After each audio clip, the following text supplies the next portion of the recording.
ongoing efforts in the war against the invisible enemy. Before I do that, I'll have a couple of notes. The United States, in discussions last night with Mexico, Saudi Arabia, Russia, and in dealing with OPEC nations, we are trying to get Mexico, as the expression goes, over the barrel. And Mexico is committing to do 100,000 fewer barrels. The president and I spoke last night. We have a great relationship, great friendship. They're helping us very much at the border. They have 27,000 soldiers, Mexican soldiers, on our border right now, stopping people from coming into our country as our wall goes up. We're up to about 168 miles of wall. And in speaking with the president, they have a limit. The OPEC nations have agreed to a different limit, reduction of about 23%. So what I thought I would do, and I don't know that it's going to be accepted, we'll find out. The United States will help Mexico along, and they'll reimburse us sometime at a later date when they're prepared to do so. And we had a great conversation, but we'll find out how that all works out. As you know, they're trying to get rid of the glut of oil. There's a tremendous glut of oil, and we don't want anything to hurt our incredible industry. We're actually the largest producer in the world now. So we don't want anything to hurt those jobs, those great jobs in Texas and North Dakota and Oklahoma and everywhere. We have a tremendous energy, New Mexico, tremendous energy business, and we want to keep those jobs. So we're working on it. I think eventually it's going to work out. It may work out quicker than what most people thought possible, and maybe it won't, but it'll work out eventually. Our experts are monitoring the data from every part of our country having to do with the topic that we're here to discuss. In the midst of grief and pain, we're seeing clear signs that our aggressive strategy is saving countless lives. Tremendous progress is being made, although when you look at some of the numbers, I just spoke with Governor Cuomo, we had a good talk. When you look at those numbers, the numbers of death, people that have died, it's so horrible. Now, on the other side, you have the numbers of beds being used, we were just saying, are substantially reduced. That's usually the sign that it's heading in the downward curve. So New York, we know where that is. But in the midst of all this grief and this pain, we're seeing these signs, and we're seeing them very strongly. And a lot of that has to do with the aggressive strategy in saving so many lives. We're saving so many lives compared to what it could have been. So nobody knows what the number is, but we had a number of 100,000 lives. As many as that is, it's impossible to even think of it. And that was the low end, with a tremendous amount of work and a tremendous amount of, you can call it many different things. Our people had to be extremely strong and brave to be able to put up with what they've put up with. But the minimum, if you did this, social distancing, and every other aspect, and I think I can say 90%, maybe even more than that, we're able to do it. The minimum number was 100,000 lives, and I think we'll be substantially under that number. Hard to believe that if you had 60,000, you can never be happy, but that's a lot fewer than we were originally told and thinking. So they said between 100 and 220,000 lives on the minimum side, and then up to 2.2 million lives if we didn't do anything. But it showed a just tremendous resolve by the people of this country. So we'll see what it ends up being, but it looks like we're headed to a number substantially below the 100,000. That would be the low mark. And I hope that bears out.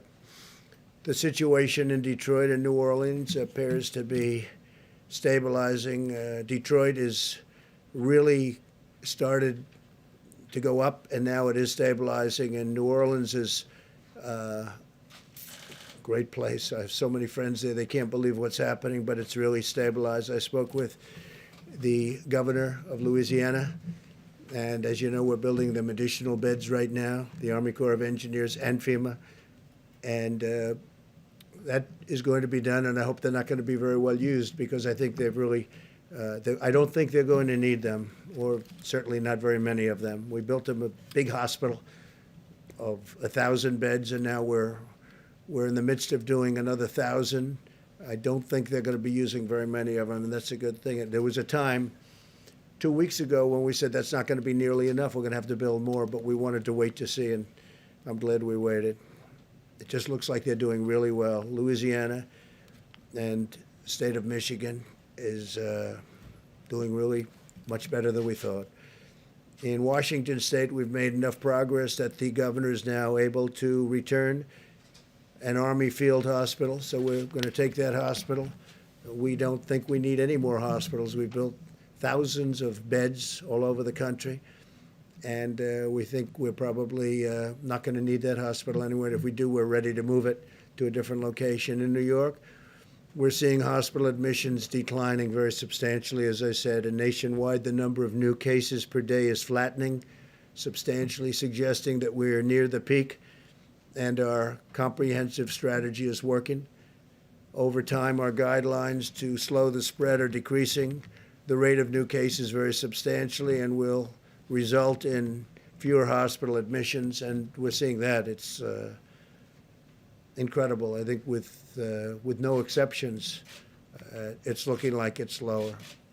And again, that's because of the people doing what they had to do, great people, and working with elected representatives and the doctors, the nurses, and everybody. I mean, just everybody. So everybody so has been so amazing.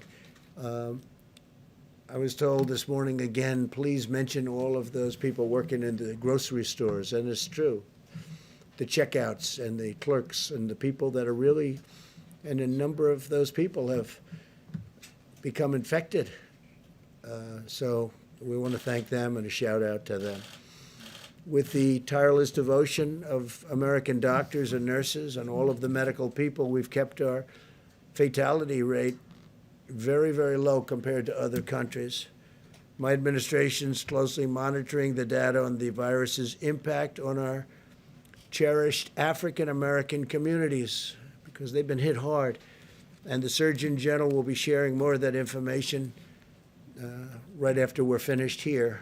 He'll be coming up and saying exactly what's happening, because it's really, it's very troublesome, I will tell you that. I'd also like to provide clarity on the important point for many Americans on elective surgeries.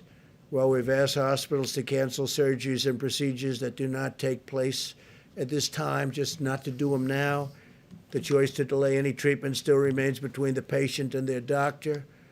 We're not advising Americans to postpone medical treatment that their doctor believes should occur now. So it's different kinds of surgery, obviously.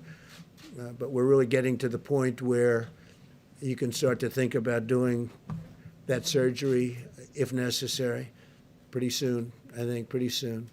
Yesterday, I directed Secretary of Agriculture Sonny Perdue to expedite aid to American farmers. And Secretary Perdue will be using all of the tools at his disposal to develop a program, and very quickly, of at least $16 billion to provide relief for farmers, ranchers, and producers impacted by the coronavirus. In this time of crisis, we must keep our supply chains moving from the beginning, right from beginning to end, and we're committed to supporting the amazing men and women who produce supply. I did last night a statement on social media, and I said, I have directed Secretary Sonny Perdue to expedite help to our farmers, especially to the smaller farmers who are very, very badly hurting right now. I expect Secretary Perdue to use all of the funds and authorities at his disposal to make sure that our food supply is stable and safe, and our great farmers are prosperous and continue to be prosperous. We're working very hard to make sure our food supply chain is sound and plentiful, but we all know that that begins with our farmers, cattlemen, ranchers, and producers. So we're going to be working with the small farmers, the big farmers, the cattlemen, the ranchers, all of the producers. We're going to take care of them. We're working with them right now. We have a lot of money that was put there through our use of tariffs and other means, and we're going to help out our farmers. And I don't think, I'll tell you, I've been helping our farmers for a couple of years because they were targeted, as you know, by China and others. And I think they're very grateful for what we've done. On the medical front, the FDA has issued 47 emergency use authorizations for advancements in testing, new ventilator designs, innovations in personal protective equipment, and experimental medicines, and Dr. Hahn's going to be talking about that. We've cut through the red tape to give doctors and patients unprecedented freedom to make their own healthcare decisions, granting access to potential therapies and drugs. Since Monday, we've deployed 2 major shipments of hydroxychloroquine from our national stockpile. It's going to various cities. And we are also disposing and getting, as quickly as we can, portions of it to the Department of Veterans Affairs and the Department of Defense. And speaking of the Department of Defense, they're going to be sending us 10 million N95 masks that they had. And we're in great shape in every way. We're in great shape with ventilators. We're in great shape with protective clothing. We have additional plane loads coming in, but we're not getting any calls from governors at this moment. I can speak, I think, for Vice President Pence, who'll be talking in a little while. We're getting very few calls from governors or anybody else needing anything. They're in great shape for this surge that's coming in certain areas in particular. And that's a good job. You've done a great job on that, Mike. Really a great job. I appreciate it. The whole country appreciates it. More than 2 million coronavirus tests have now been completed, and we're conducting approximately 100,000 more every day. We're also working to bring blood-based serology tests to the market as quickly as possible so that Americans can determine whether or not they have already had the virus and potentially have immunity. They have immunity if they've had the virus. A lot of them don't even know if they've had it. Sometimes it's brutal. You see the Prime Minister, who seems to be doing well now, I hope. He had a rough go of it and still is, but he's doing better. And then some people don't even know they had it. It could be sniffles. It could be they don't feel perfect, but they've had it. They're the lucky ones. The NIH, CDC, and FDA are currently validating these antibody tests to ensure that they're accurate, and they're doing that at breakneck speed. I think we can say that, Doctor, and we're going to get them approved very quickly. Dr. Hahn. When validated, we're confident that the production will scale up to tens of millions of tests very quickly. We're leading the world now in testing by far, and we're going to keep it that way. Other countries are coming to us, and they're wanting to know about our tests, and can they buy the tests, and can they do whatever they have to do to get the tests, and we're going to make that very soon. We'll be in a position to make that possible because it's important for them to have it. And we're going to have an announcement on the World Health Organization sometime next week. As you know, we give them approximately $500 million a year. And we're going to be talking about that subject next week. We'll have a lot to say about it. We'll hold it. Every American should be proud of what our country has achieved in just a short period of time. The U.S. military has deployed thousands of personnel to build 23 temporary hospitals with more than 16,000 beds. And we have the potential to build many more if we needed them. We're all ready to go, but I don't think we're going to need them, which is great news. And we built those hospitals in 12 states and the District of Columbia using the Defense Production Act, and we used it like a hammer. A lot of the media said, oh, we weren't using it. We used it like a hammer to a point where all we had to do is say the words, and everybody gave us max, and they've done a good job. They really have done a good job, with few exceptions. And we've harnessed the full power of American industry to produce ventilators and other essential supplies.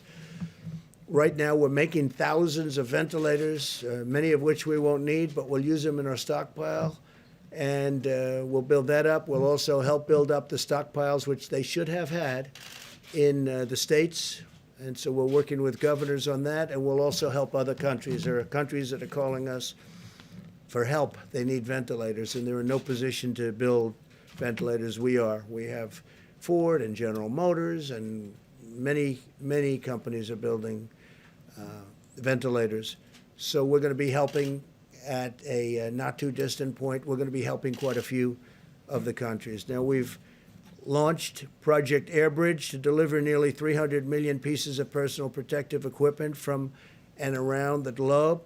We're also shipping out 60 sterilization systems to 10 different cities that can each sterilize up to 80,000 masks each day, and I'm even hearing it can go up to 120,000 masks a day, certain equipment with certain additions. It's a company in Ohio that makes it. It's a great company, great. I hear it's a great product, works very well. I asked that question. I said, how come we have to buy so many masks? Why can't we sterilize the masks that are being used? And the answer was you can. In this case, they say up to 20 times. So we can take a mask, certain types of masks, the N95s in particular, and we can sterilize them, make them very clean up to 20 times. That's a great thing. In addition, we passed the largest emergency economic relief package in American history to save the U.S. economy and protect the American worker. As you know, this past week, which was 4 active days on the stock market, Good Friday today is not included. The markets are closed. In 4 days, we had the biggest market increase, stock market increase that we've had in 50 years. That tells you that there's a pent-up demand. That tells you they want to get back. There's something good going to happen. I really believe that. There's something very good going to happen. We have to get back. So think of it, in this horrible period, this horrible, dark period where this monster came and worked its horrible, horrible spell over the world. 184 countries as of this morning. 184 countries. We've done well, and I guess the market thinks we've done well because we had the biggest stock market increase without one day. We're talking 4 days instead of 5 that we've had in 50 years. 50 years. Think of that. More than 50 years, actually. In short, the American people have launched the greatest mobilization of our society since World War II, deploying every scientific, governmental, medical, and military resource to defeat the virus. So I want to just start then with, we're going to answer questions later. We'll have time. I think we have a lot of time today. A lot of people are off, as they should be, Good Friday. So I'll stick around. We'll answer questions later. I want to start with Deborah Birx, please, Dr. Birx, and you can go over some of the numbers we just looked at, and that'd be great. Thank you very much, Deborah. Thank you, Mr. President, and thank you for outlining how well we are doing in a series of metro areas. What also has been encouraging for those of you who are watching epidemic curves every day, and I'm sure you are, and watching them in log phase, because that's how epidemiologists like to look at their curves, you can see for the first time that in the United States we're starting to level on the logarithmic phase like Italy did about a week ago. And so this gives us great heart that not only in specific places, but we're starting to see that change. Obviously, a lot of that is driven by the improvement in New York City. Remember, for a long time, they were over 50% of our cases and 50% of our new cases. That has dramatically changed because of the impact of what the citizens of New York and New Jersey and across Connecticut and now Rhode Island are doing to really change the course of this pandemic and really change the trajectory of new cases. We're seeing that what many states and metro areas were experienced as twofold and fourfold increases that went to twofold, that now those are going to 8 days between the doubling rate. Watching this every day gives us hope across these metro areas, from New York and New Jersey and all through Denver and, of course, through New Orleans. We still see cases occurring in the Boston area and in Chicago, but their rate of increase seems to be stabilizing. And we really want to call out the work of the mayors of Baltimore and the district and Philadelphia, who have really brought all of their health health experts together and working with their communities are starting to really change the curves in those areas. What we're seeing is we're united in social distancing. And that's been very encouraging to all of us. And it should be encouraging to the healthcare providers that are on the front line, many of which are serving our Americans with such dignity and respect and ensuring that everybody gets optimal care. And as the president noted, our mortality in the United States is significantly less than many of the other countries when you correct them for our population. And that is really solely the work of our frontline healthcare providers.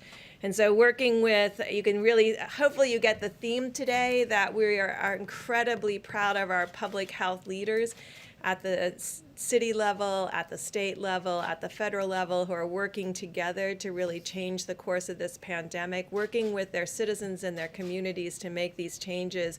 And the American public, who have really taken all of this to heart and stayed home. I know last week we really asked a lot of people in the Washington and Baltimore area to consolidate, not go out frequently to grocery stores or pharmacies. You can really see that that's having a huge impact. So it's really about the encouraging signs that we see, but as encouraging as they are, we have not reached the peak.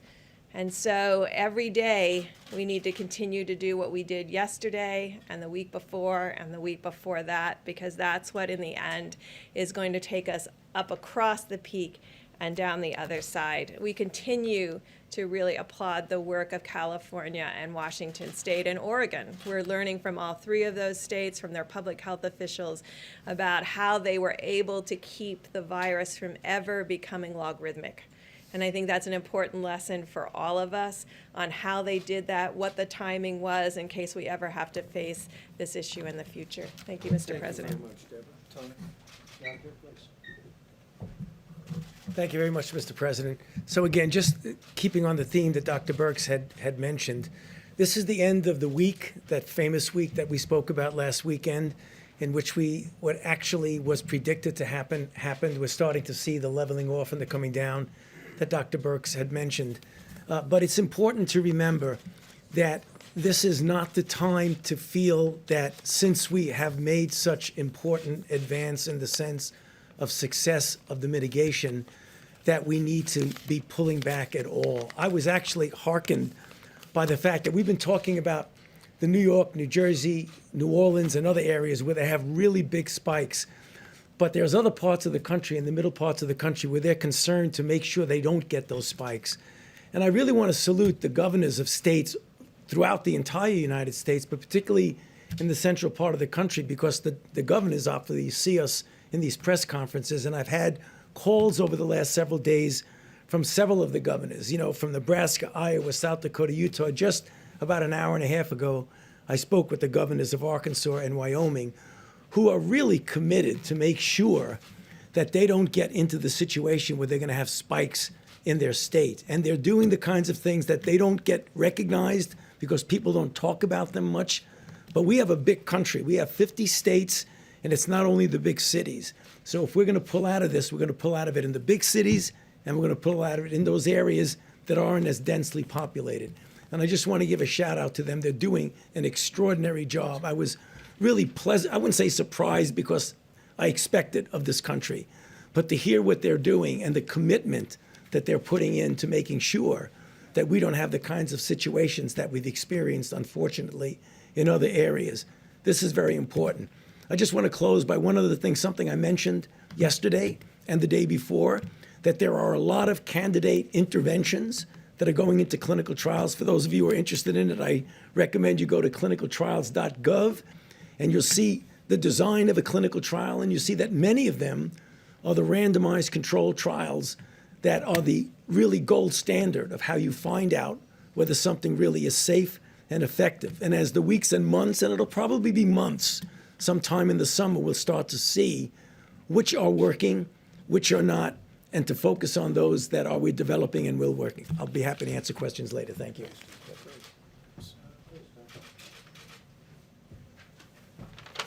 Thank you, Mr. President.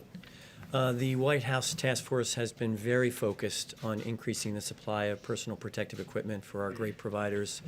I was one of those providers a few months ago, and I can tell you nothing is more important than making sure they have what they need.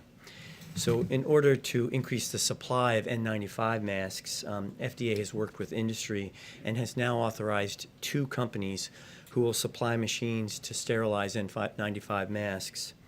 Admiral Polovchek and FEMA are purchasing on behalf of U.S. government 60 sterilization machines, as mentioned by the President.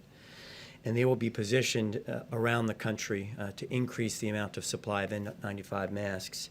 Each machine will be able to sterilize 80,000 N95 masks per day, and we hope to actually increase that further.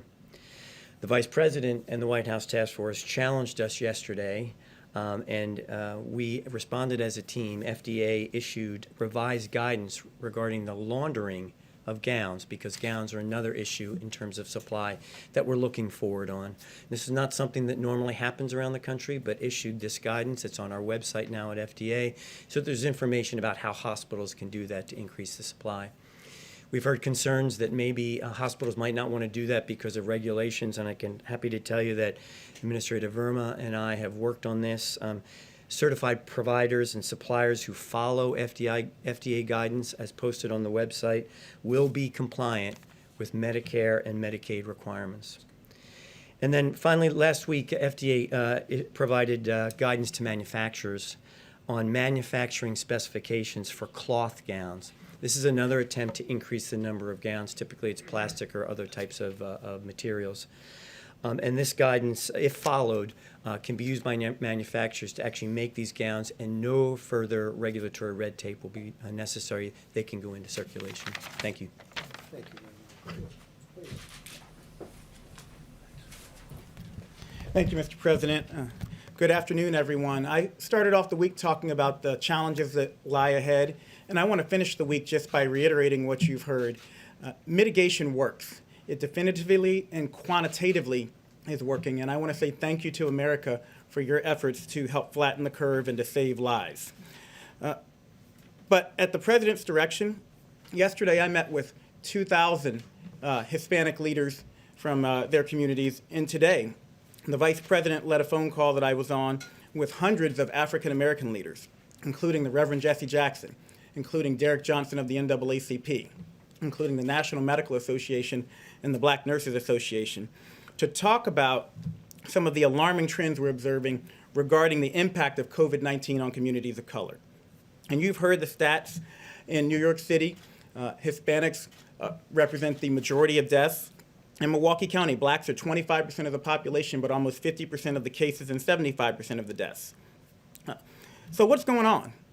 Well, it's alarming, but it's not surprising that people of color have a greater burden of chronic health conditions. African Americans and Native Americans develop high blood pressure at much younger ages. It's less likely to be under control and does greater harm to their organs. Puerto Ricans have higher rates of asthma, and black boys are 3 times as likely to die of asthma as their white counterparts. As a matter of fact, I've been carrying around an inhaler in my pocket for 40 years out of fear of having a fatal asthma attack.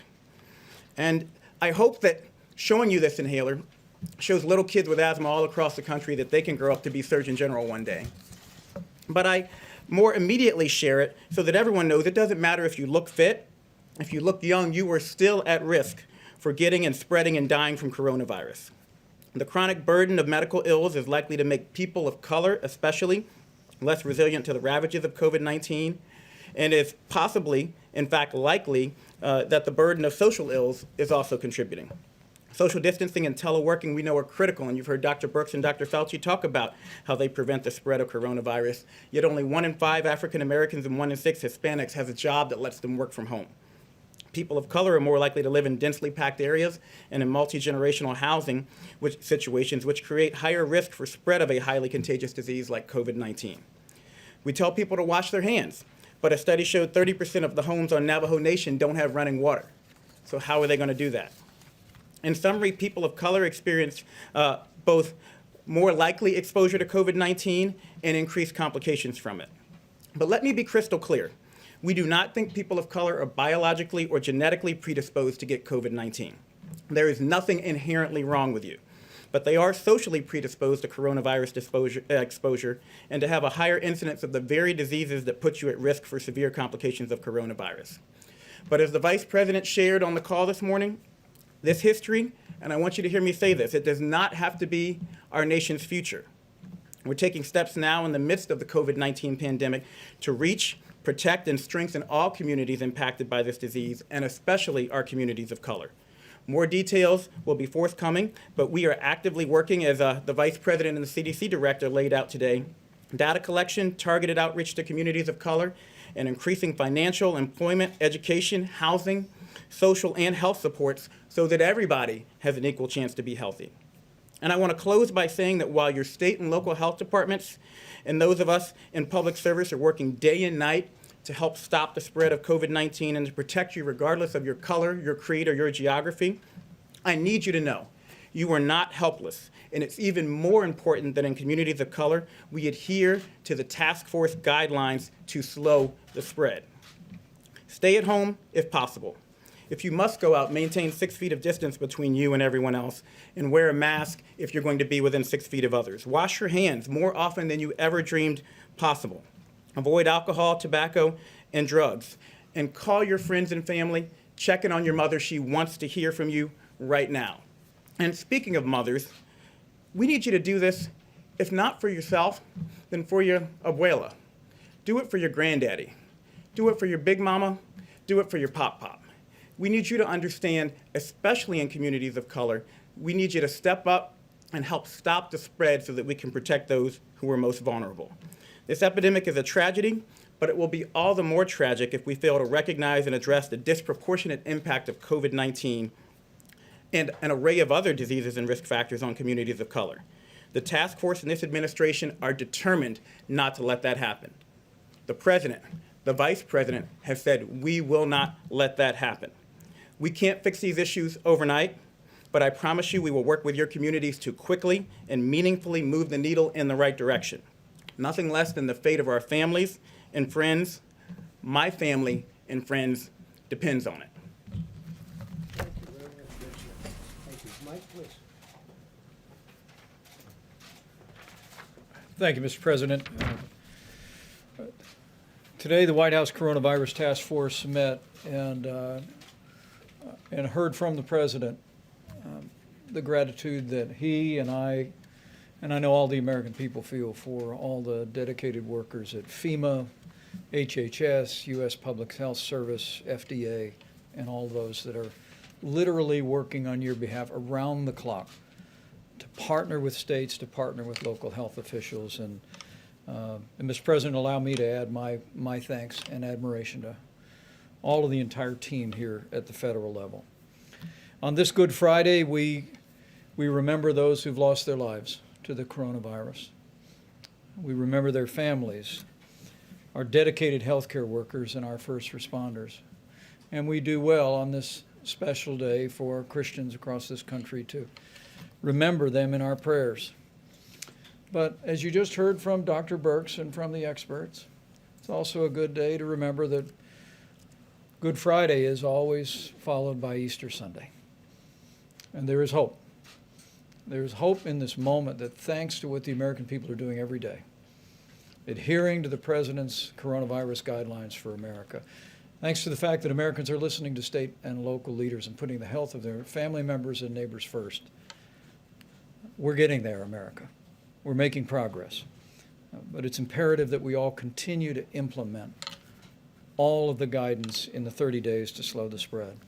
As the Surgeon General just attested, at the President's direction, we engaged more than 400 leaders in the African American community today. And allow me to express my appreciation for their leadership and their efforts in communicating to African Americans and other minority populations some of the unique challenges that those communities face in the midst of this epidemic. And the CDC, as the Surgeon General said, is working on not only studying the issue, but very rapidly issuing new guidance. And we'll be communicating that new guidance to all of those great leaders.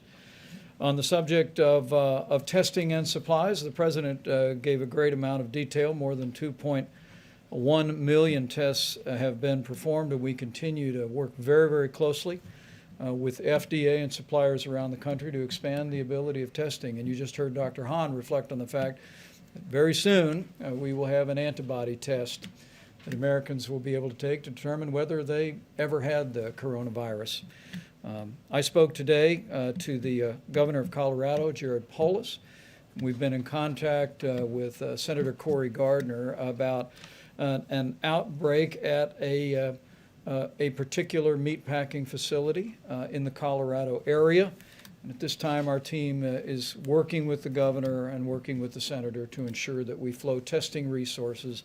At this point, there are some 14 people hospitalized, maybe 200 to 300 of the workforce have been impacted, and we spoke about providing those resources this weekend. I want to encourage people in Colorado that we will work to support that effort, but I also want to emphasize that all of the people that are working in food supply, from farmers to meat packers to distributors to truckers to grocers, continue to have our gratitude, as President Trump said just a few moments ago.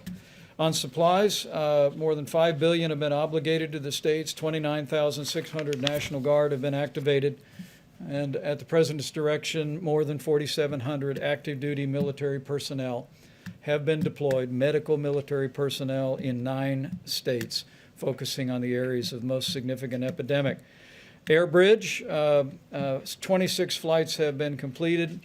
4 flights are scheduled to arrive today, bringing 250,000 gowns, 25 million pairs of gloves. 54 more flights are scheduled, literally bringing in supplies from around the world. Finally, let me say, as we go into this very special weekend, into Easter services, I know I speak on behalf of the President when I say how grateful we are to all of the churches that have been there, and their ministries have been working under great difficulty to continue to provide for the needs of your members. There have been food drives, there have been phone calls, and ministry has continued, and we are grateful for the role on this Holy Week that our churches, our synagogues, and all of our houses of worship have played. On their behalf, allow me to remind you that even if you're not in the pew this Easter Sunday, if you are able, it's still a good idea to give, because those ministries continue to go forward, and we encourage you. We encourage you to continue to support them. We also want to say very respectfully to all the church communities around this country and all the places of worship to continue to heed the guidelines issued in the President's coronavirus guidelines for America. We know it's difficult in this time of year, particularly, Mr. President, to avoid gatherings of more than 10, but we're grateful that so many churches, synagogues, and places of worship have done just that, and we urge you to continue to do it. And to my Christian brothers and sisters across the country, let me encourage you with the words. We should all remember that Jesus said, wherever 2 or more are gathered, there he is also. And so you can worship, you can celebrate Easter, and know that you'll be blessed in so doing, and you'll be serving the nation. Thank you, Mr. President. Great job, thank you. Okay, it's Good Friday, let's be nice. Okay, let's be real nice. Yeah, please, go ahead. Thanks, Mr. President. Can you clarify a little bit what the U.S. offered to Mexico in order to agree to that oil deal? And then also go into detail about what you spoke about on oil with President Putin this morning. So all of the OPEC nations met, and others, and they're all agreeing to cut back because there's a tremendous glut. We're filling up our strategic reserves. We don't even have room to store it. In fact, they're using ships to store oil. There's never been anything like this. It was being overproduced to start off with, and then you had the virus, and that took off 40% right there. So we have, there's a lot of oil like nobody's ever seen before. It's good in many ways, and depending on where you are, who you are, it's bad.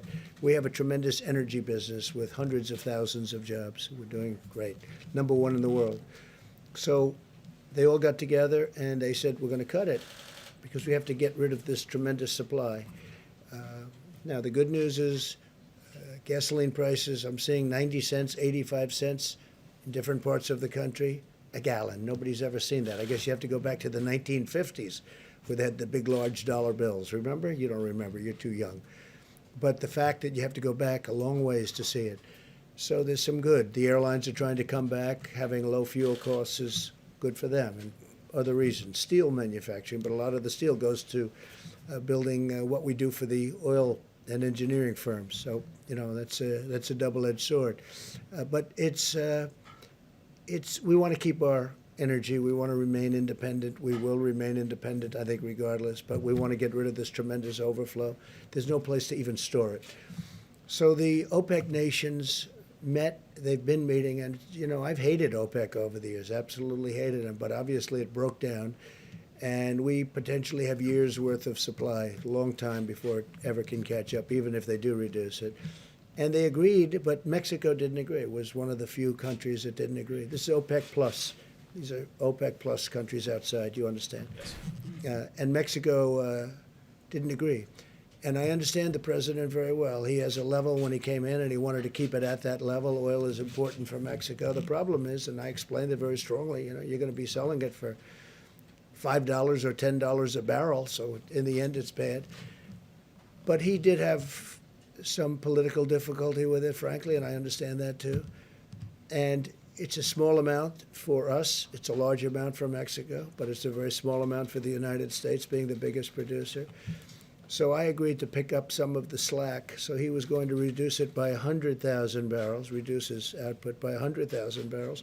And I was going to pick up the slack, and they would make it up to us at a later date. They would make up what we're doing at a later date. It could be in a different form. And I don't know whether or not that's going to be, for Mexico it was acceptable. I don't know whether or not that's going to be acceptable to the other oil-producing nations. We'll find out. But it's something that would certainly be acceptable to me, to get it over the back. So Mexico is going to reduce by 100,000 barrels, and that would mean that they're 250 to 300 barrels short. We'd make up the difference. They would reimburse us at a later date. Okay? You mean Pretty make up the simple. difference by cutting U.S. production?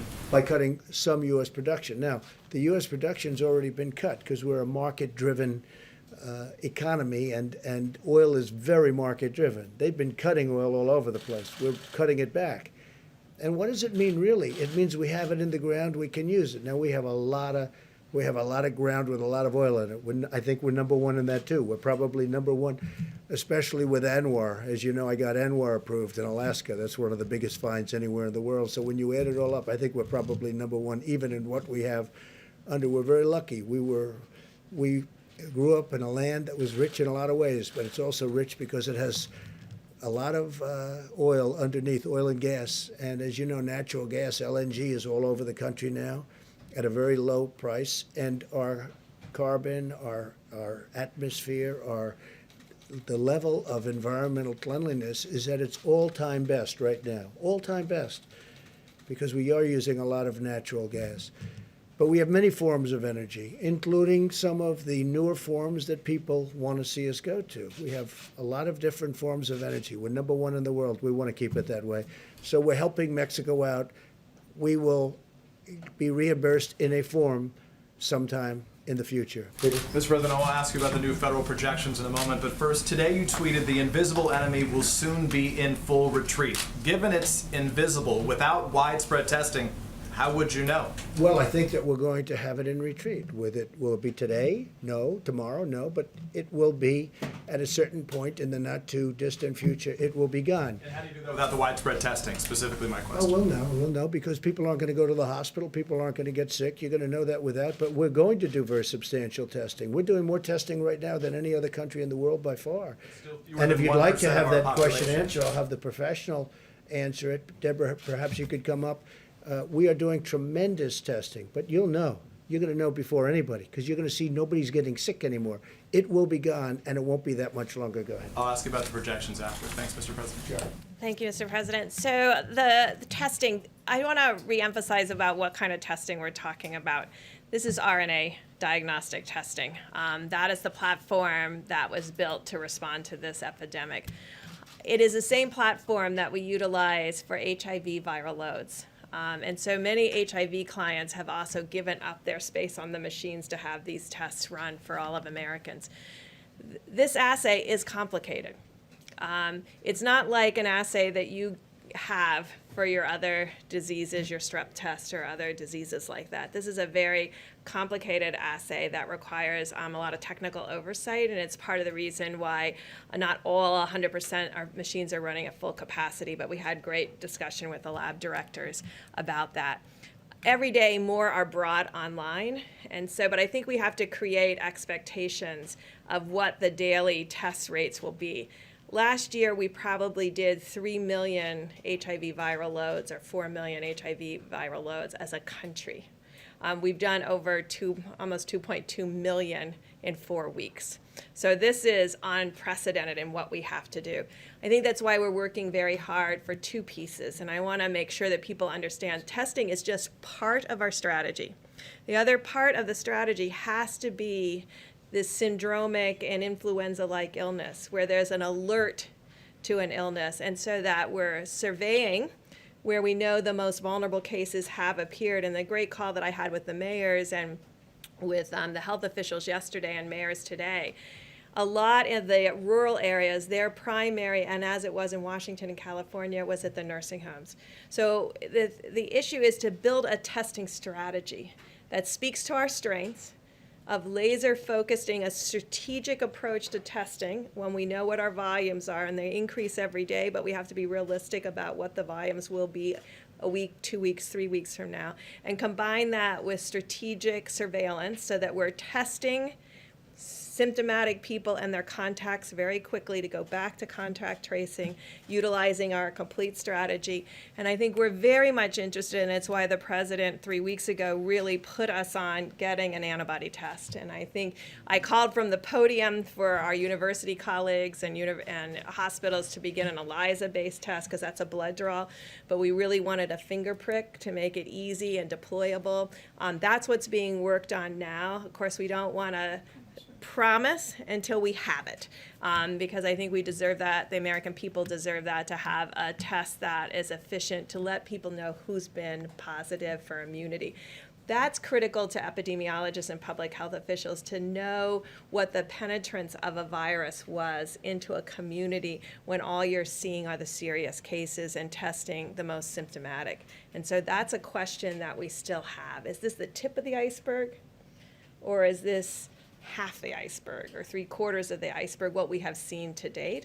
And we have, I just want to complete the thought by saying, in the areas where we had an outbreak, these large metros, Louisiana, Denver, Detroit, Chicago, New York, New Jersey, but per capita, we've done more tests than any other place in the world. That was intentional. We focused the test where the need was the greatest and the burden of disease the greatest. And now we're trying to really see how strategically that very valuable resource can be utilized around the countries to create a mosaic of testing combined with surveillance.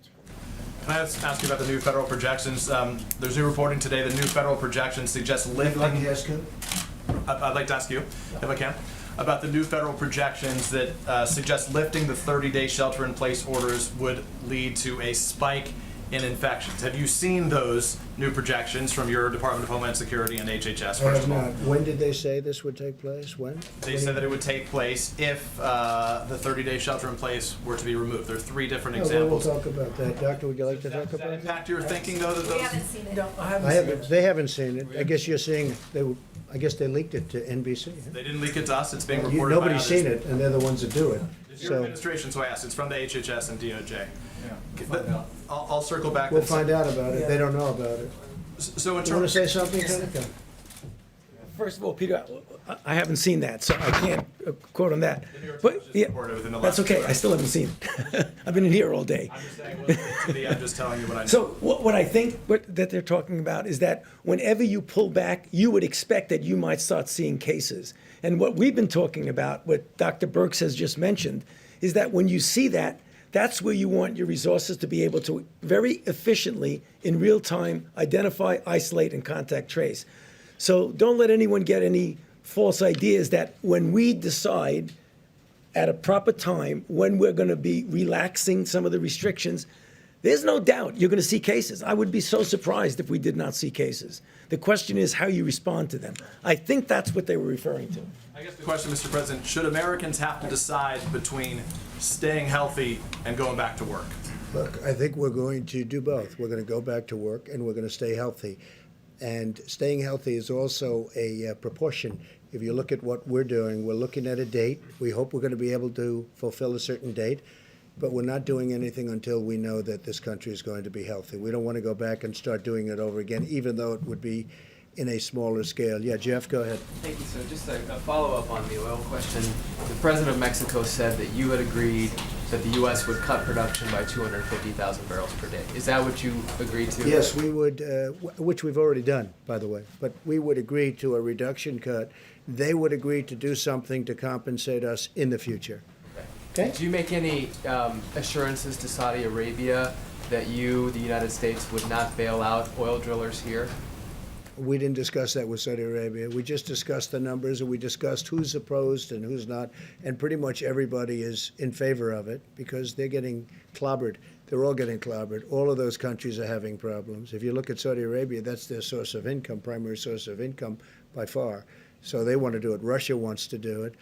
The OPEC nations want to do it. They all want to do it. So we'll see what happens. There's a difference between wanting to do it and doing it. Yeah, go ahead. OAN in the back. Thank you, Mr. President. This is a national security question back to Venezuela and China. Venezuela, this morning. go ahead. Your administration has placed a $15 million bounty on Venezuela's Nicolas Maduro. And we have news this morning that President Xi is talking with Nicolas Maduro, expressing his financial support for Maduro. So 2 questions. One, have you discussed with Dr. Xi, or President Xi, the U.S. policy on Maduro? And 2, how does this affect U.S. policy with regards to its war on anti-narcotics? We will not be happy if that takes place. I have not spoken to President Xi of China about Venezuela, about that aspect of Venezuela. But if that took place, we will not be happy. Okay? I will not be happy. Are you concerned that he's opening up another I'm concerned financial about avenue? everything. I'm concerned about everything. That's why I don't sleep a lot. I get myself concerned about everything, but I would not be happy about that. Go ahead. Mr. President, getting back to Peter's question, a variation of that question, your doctors who are gathered here seem to be in doubt as to whether or not the country can reopen on May the 1st. If they come to you before May the 1st and say the country is not ready, or huge parts of the country are not ready to reopen on May the 1st, will you listen to them? I listen to them about everything. I think they're actually surprised. I have great respect for these people, all of them. You that look, recommendation and in others that particular, are working with us. I have great respect for this group. In fact, I told Tony Fauci, I said, why don't you move to New York, run against AOC, you will win easily. But he decided that he's not going to do that. Okay. I kid, by the way. You know that. Some of your allies have been bashing these doctors. Would you tell them to cut it out? I can only say this. I have tremendous respect for these people, and we've done very well. And when you look at us compared to others, we're a big nation. When you look at us compared to others, when you see how we've taken testing from a broken system that I inherited to having the best tests that anyone's made anywhere in the world, and other countries are calling us, wanting to use our technology, I have great respect for these people. If they come back to you, I'm sir, never saying bad about these people. If they come back to you, sir, and say, before May the 1st, we can't open on May the 1st, do you listen? I will certainly listen. I will certainly listen. take that There are two advice. sides. Remember, I understand the other side of the argument very well, because I look at both sides of an argument. I will listen to them very carefully, though. Please, go ahead. Thank you, Mr. President. You may have seen this, but J.P. Morgan came out with a forecast about GDP growth in the second quarter. They're saying a 40% decline in the second quarter of this year. Do your economic advisors share that view? I think my economic advisors are interested in the third quarter and really the fourth quarter. And I think we have a chance to do record fourth quarter numbers because there's a tremendous pent-up demand. And you see it this week. I mean, what reason would there be other than faith in us and in this country, faith in this group and me and our vice president and everybody, governors perhaps, you can add them into it also. What reason would there be for, in a shortened week, 4 days instead of 5, to have the biggest stock market gain in over 50 years? So I think that, to me, there's a sign. Hey, look, with all we've been down, I mean, we've never been hit. I don't know, has this country ever been hit like this? Probably not. 1917, but that was different, and it was a different time. And frankly, Europe took the brunt of it. We didn't, but it was a terrible time also. But probably never been hit like this, right? Somebody was saying, in fact, I was speaking with Governor Cuomo about it, because we were in New York City, a place we love, New York State, with the World Trade Center. And that was approximately 3,000 people. Well, we've doubled that in this same area. We've doubled that, more than double it, substantially more. And it's obviously going. We had our highest number yesterday and the day before. Okay, with all of this news, what would lead you to believe that we're going to have the best stock market week, shortened week, in 50 years? Almost broke the all-time record. You know what that is? That's a pent-up demand. Now, that's my opinion. The other thing is we're doing tremendous stimulus plans. And despite what you're reading, there's back and forth, but we are getting along with the Democrats. They want to see something happen. We have to help our workers. We have to help our small businesses. We have to help our restaurants. I think deductibility will be great for entertainment, restaurants, all of that. Look, I think with the stimulus, with the people, with what we've got going, with all of the things, we're going to be meeting with the airlines over the weekend. We have a great plan for the airlines. We've got to keep the airlines going. It's never been a great business, but it's a very vital business for the country. We're going to be meeting with Boeing. We're going to be meeting with a lot of companies that are great companies and were great companies a short while ago. I mean, we can't let anything happen to Boeing. It's, got so much potential. You talk about potential. Can anything have more potential than that? So we have a lot of very exciting things taking place. We have tremendous plans. We have tremendous stimulus. And I think we have a chance to do really well. So this quarter isn't the quarter I'm looking at. Third quarter, we start to think about it. And I think fourth quarter is going to be at a level that maybe we haven't seen before.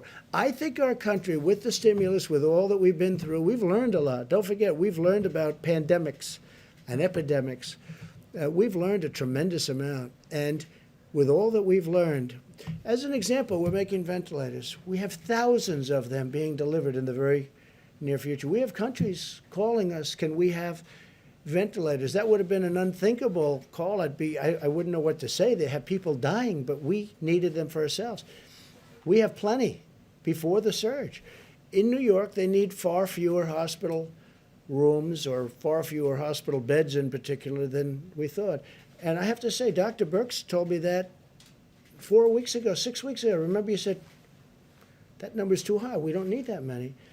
And based on what she said and others, we did what we had to do. We actually gave the maximum.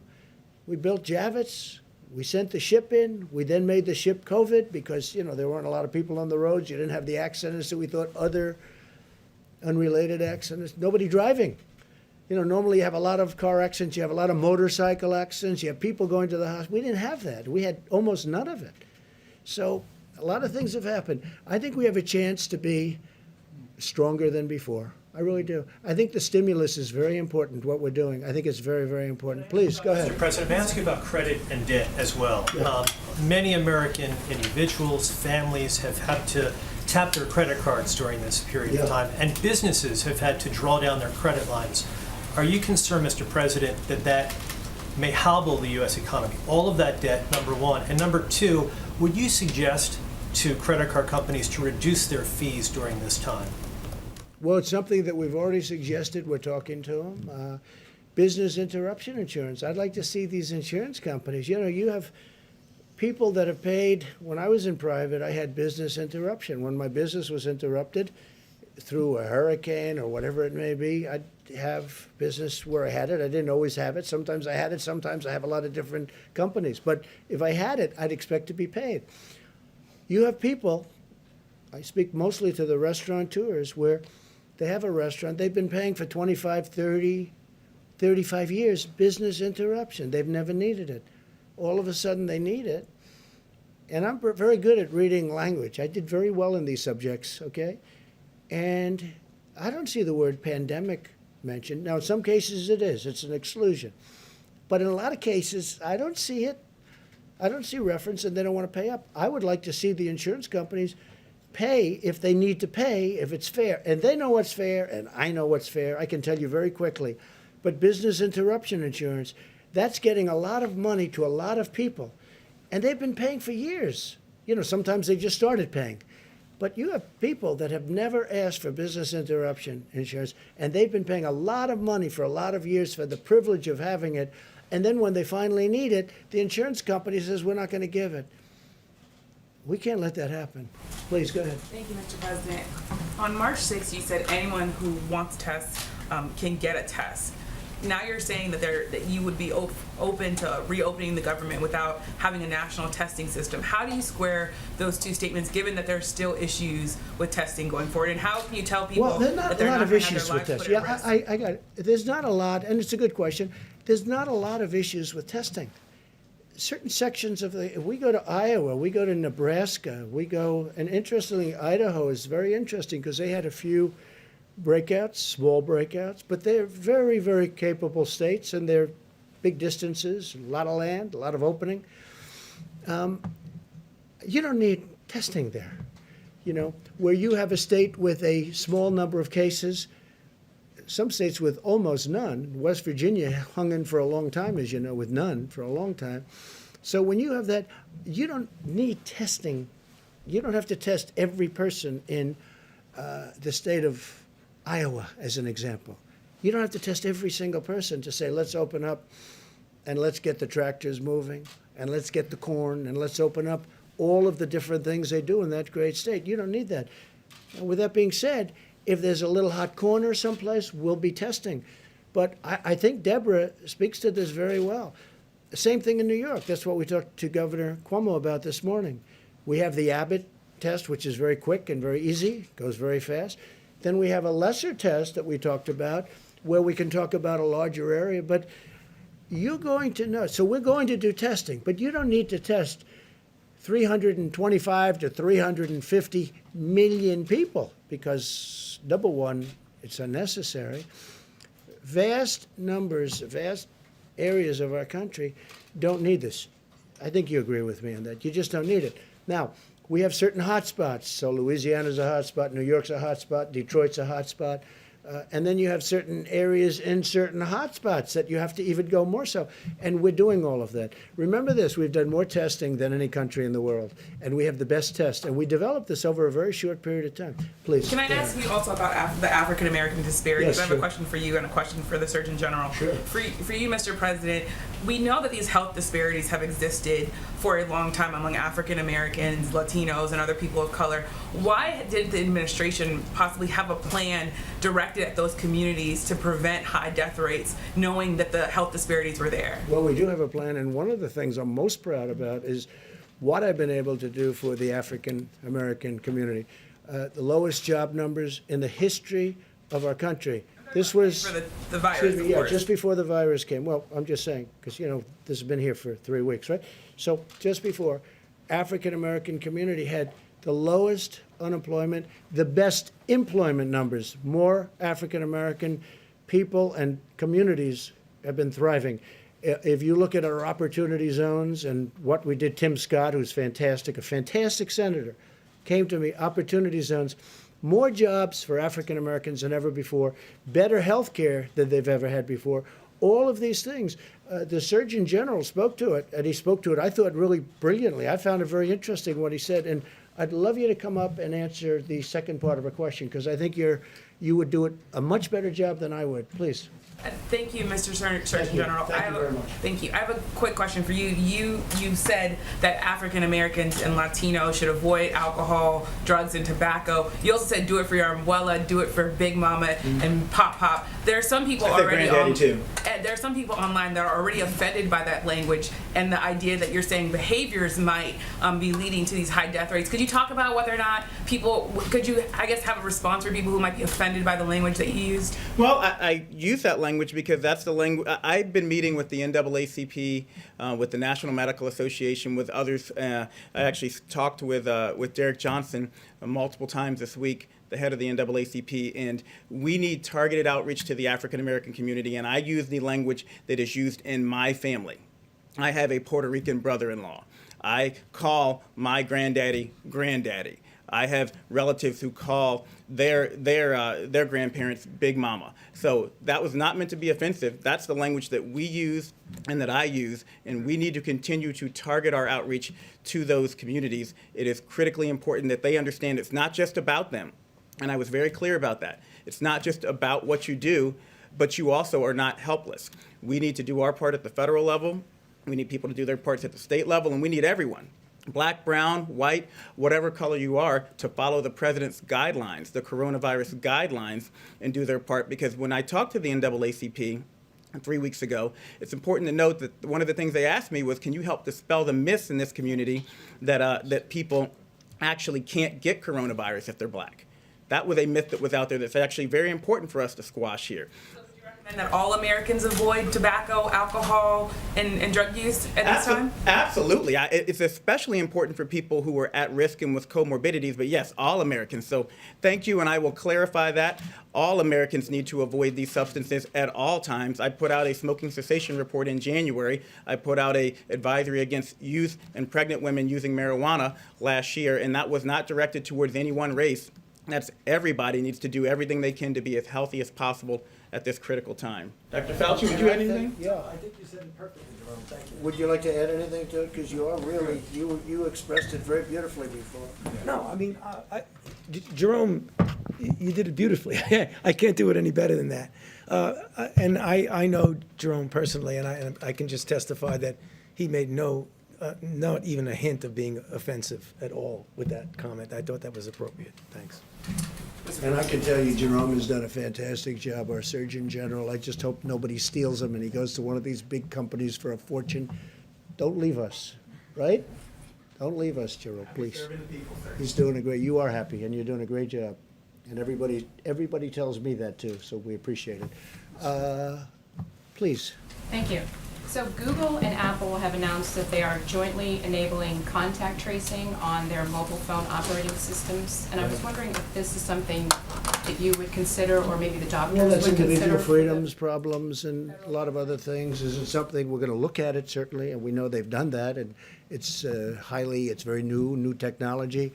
It's very interesting, but a lot of people worry about it in terms of a person's freedom. We're going to take a look at that, a very strong look at it. We'll let you know pretty soon. And I have another Brand question. new, yes, please.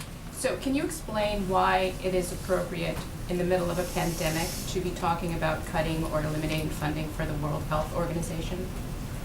Well, we're going to talk about the WHO next week in great detail. I didn't want to do it today, Good Friday. I didn't want to do it before Easter. I also didn't want to do it before we have all the facts. But over the years, many years, we've been paying them from $300 to $500 and even more $1 million a year. China's been paying them less than 40 over the years. So we're paying them more than 10 times more than China. And they are very, very China-centric, as I said during the week, China-centric. China always seems to get the better of the argument. And I don't like that. I really don't like that. I don't think that's appropriate. I don't think it's fair to the American people. And, I tell that to President Xi. I tell that to Dr. Tedros. I spoke to him one time. I think he's a very nice man. I liked him. But we're going to be talking about that next week in great detail. We're looking at it very, very closely. We want to make sure money's properly spent. But again, why is the United States paying $500 million a year? It's a lot. And why is, that's a lot. And why is China paying this year, $42 million, but generally under 40, so it's in the 30s. So we're at 500, 452, 400, 401, different amounts, different years. And they're at 40, 38, 36, 35, 32, 31. No, but you have to ask yourself that question. And then the answer always turns out to be in China's favor. Well, I have the same thing with the world trade. Isn't it interesting? World trade. So we have World Health and we have World Trade. So we have the World Trade Organization. And until I came along, we were losing cases, so many cases, it was ridiculous. We were always losing these cases, almost every case. And now we're winning cases. We just won $7 billion because they know I'm not going to put up with it. China has been unbelievably taken advantage of us and other countries. You know, for instance, they're considered a developing nation. I said, well, then make us a developing nation too. They get big advantages because they're a developing nation. India, a developing nation. The United States is the big developed nation. Well, we have plenty of development to do, okay? And now we're winning cases because they know that if we're not treated fairly, I'm going to pull out. Now, you never heard this before because nobody ever talked about the World Trade Organization, but the World Trade Organization has treated us very unfairly. But they know I'm not going to put up with it because all of these countries are taking advantage of the United States. Now, in the courts and the court system, we're not approving new judges over the last year and a half. We're not going to approve them. And Bob Lighthizer is working very hard on that. But we had always a minority position, meaning numbers of judges. So we'd have a minority number of judges. I said, how do you win with a minority number of judges? But all of a sudden we're winning. And the reason we're winning is they know if they don't treat us properly, and we won $7 billion just this very recently, and the money is pouring in. And we've won other cases too. We've won a lot of cases. But you know from covering it, I know you know, that the United States was taken advantage of by the World Trade Organization. And by the way, speaking of China, if you look at the history of China, it was only since they went into the World Trade Organization that they became a rocket ship with their economy. They were flatlined for years and years, frankly, for many, many decades. And it was only when they came into the World Trade Organization that they became a rocket ship because they took advantage of all the rules. I'm not even blaming them. I'm saying how stupid were the people that stood here and allowed it to happen. But we don't allow that to happen. And if they don't treat us fairly, we'll leave. But now we're starting to win cases. How about somebody new for a change? Come on, go ahead. President, as many schools and school districts are closing across the country, Florida Governor Ron DeSantis has not ruled out closing or opening out schools in May, saying that many kids are not vulnerable to this disease. Do you agree with that assessment? And do you believe that schools, would you recommend that schools open up and to those states that have? Well, I have a lot of confidence in Ron DeSantis, a lot of faith in Ron DeSantis to make the right decision. He's doing a great job as governor.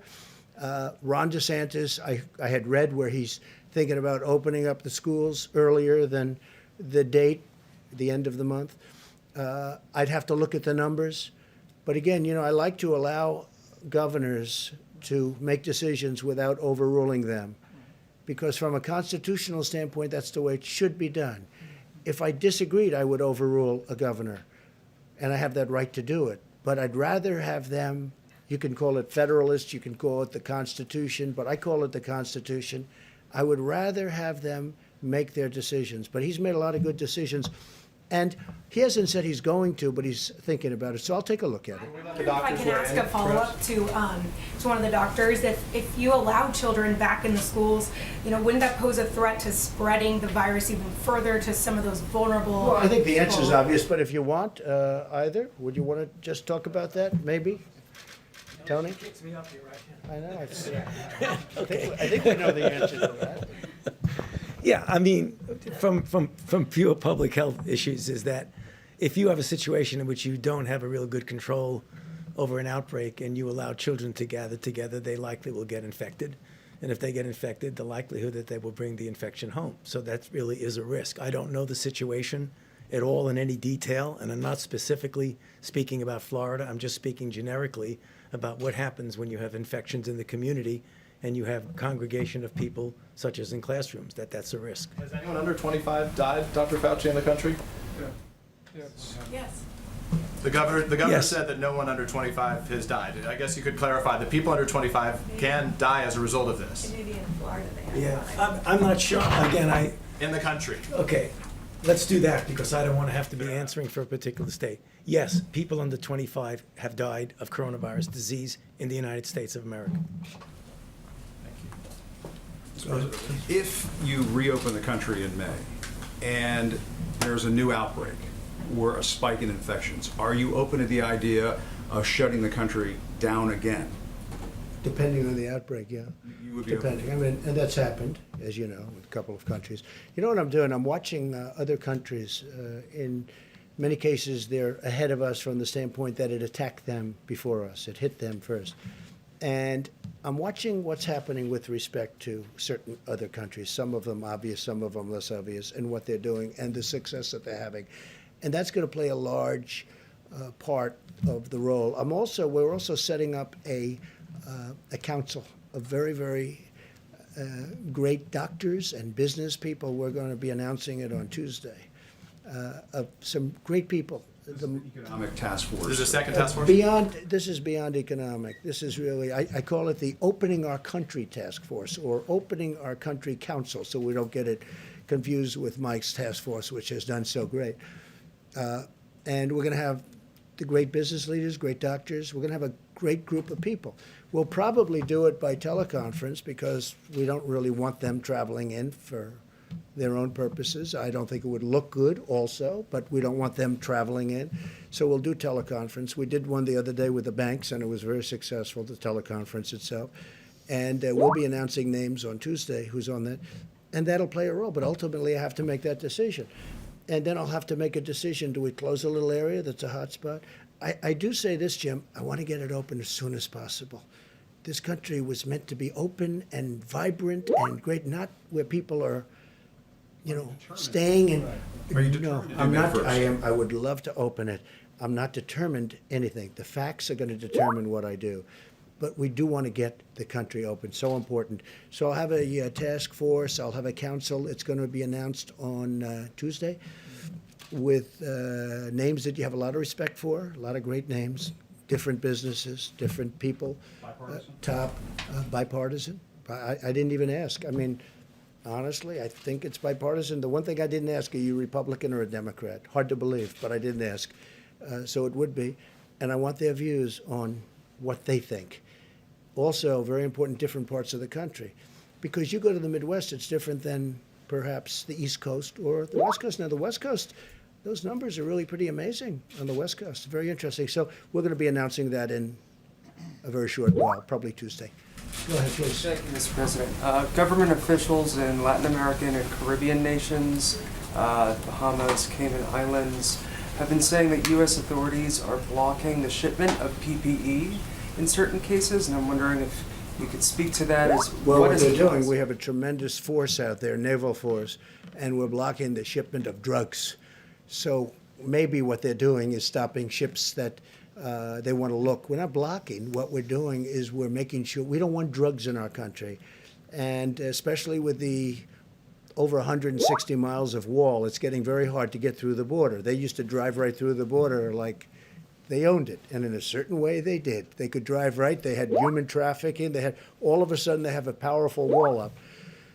And they're not driving through that wall. That wall is tough. And it's also loaded up with equipment, cameras and sensors and everything you can think of. On top of that, we have drones flying back and forth over it. So it's a very powerful barrier between Mexico and the United States. A lot of people, though, what they're doing now is they're trying to come in through the waterways, whether it's the Gulf or the ocean itself. And what we're doing is we're being very tough. And we're being tough because of drugs and also human trafficking. And remember, the human trafficking is mostly females. It's mostly females. It's horrible. And what we're seeing is horrible.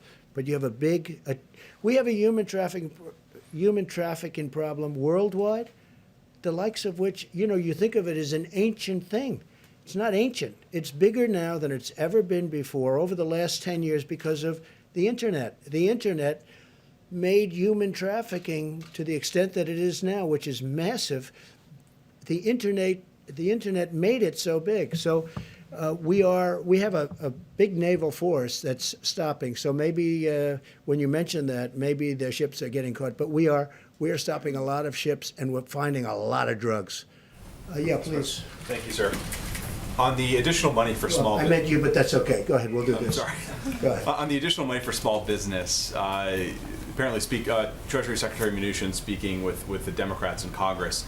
Yeah. Are you allowing Are you him talking to- about the new? Yeah, the new $250 billion. $250. Are you willing to give into the Democratic demands for additional money for hospitals, states, and cities in that interim round of I'd rather funding? have that be in phase 4.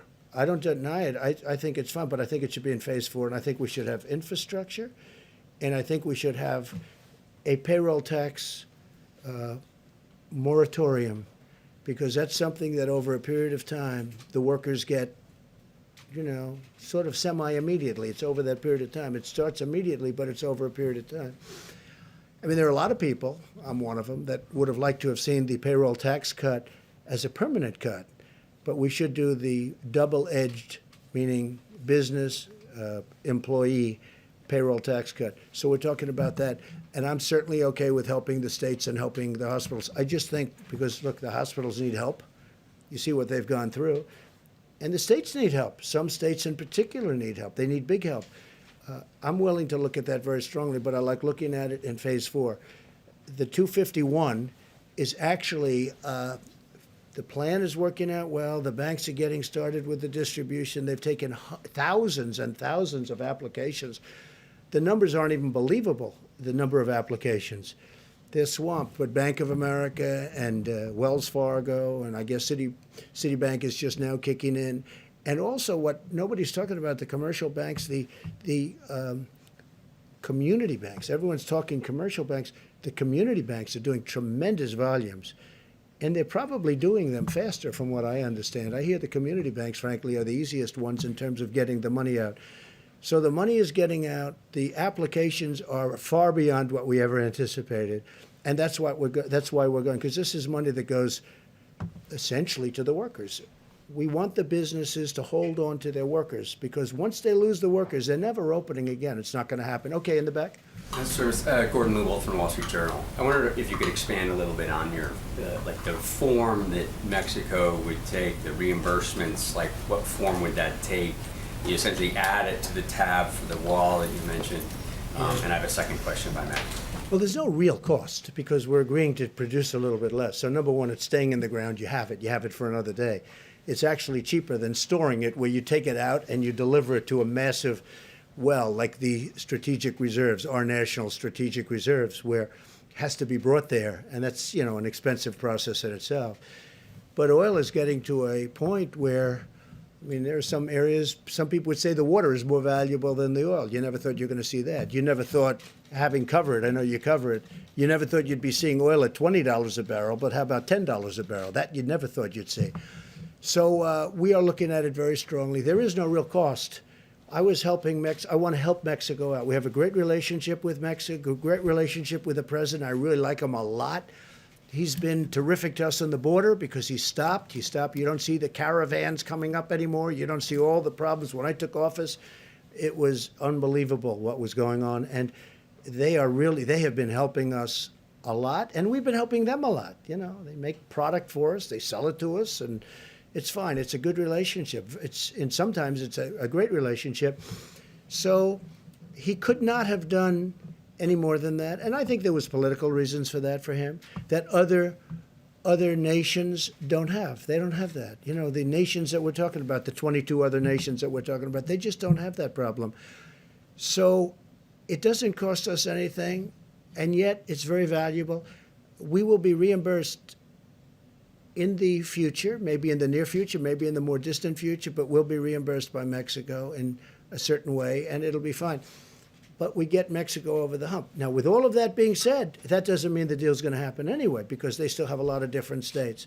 But this was one of the stumbling blocks. Okay, go ahead. If I may, China and some other countries have been particularly active, seen as maybe taking advantage of the U.S. during this process, during this period. China particularly active in the South China Sea. You've got a carrier down, obviously. What's your message to some of these adversaries and competitors? Well, look, the way I view it is this. China has taken advantage of the United States for 30 years, okay? I mentioned the World Trade Organization. China has taken advantage of us through that and using rules that are unfair to the United States, and they should have never been allowed, this should have never been allowed to happen. When China joined and was allowed to join under those circumstances, the World Trade Organization, that was a very bad day for the United States because they had rules and regulations that were far different and far easier than our rules and regulations. Plus, they took advantage of them down to the last, and you know China and you study China and you know what I mean. They took advantage of them like very few people would even think to take advantage of them. And again, they are considered, right, a developing nation. We are not considered a developing nation. They're given advantages. Okay. For many years, China has ripped off the United States. And then I came along. And right now, as you know, China's paying 25%, and we've taken in billions and billions and billions of dollars in tariffs from China. And I know a lot of the people kept saying, oh, no, we're paying. Well, we're not paying. You know, countries are different. Not every country is China. But China would devalue their currency, and they'd also pour out money. And they essentially were paying most of those tariffs, not us. And as you know, we've taken in tens of billions of dollars. They targeted our farmers. But we took in so much money that I was able to give back. One year it was 12 billion, one year it was 16 billion. I was able to give back our farmers the money that they were targeted, hurt. China bought 12 billion and bought 16 billion. 1 year 12, 1 year 16. I was able to give them back the 12 and then give them back the 16, the farmers.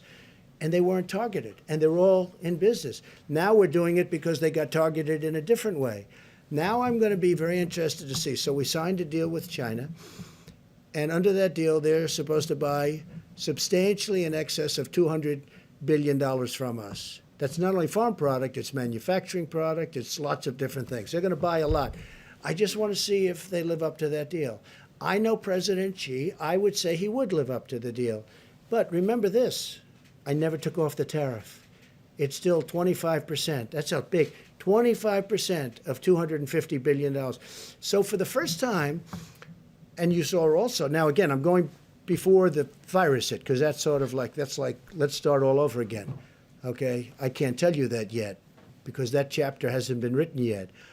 But go up a few weeks ago, the deficit with the United States and China was coming way down. Nobody's seen that. Nobody's ever seen that before. But the deficit has come way down. So now we start a new chapter. And I can only tell you, if a smart person is standing where I'm standing, we're going to do very well with China. Okay? And I think it's, I have to also say this. I think our relationship and having the relationship I have with China is a good thing. But for the first time, we're benefiting instead of being the sucker that could, you know, that got taken advantage for years. Nobody. You know, I said to China, how did this ever happen? I got to know him very well. I said to him, representatives of China at the top level, you know who I'm talking about. I say, how did this ever happen?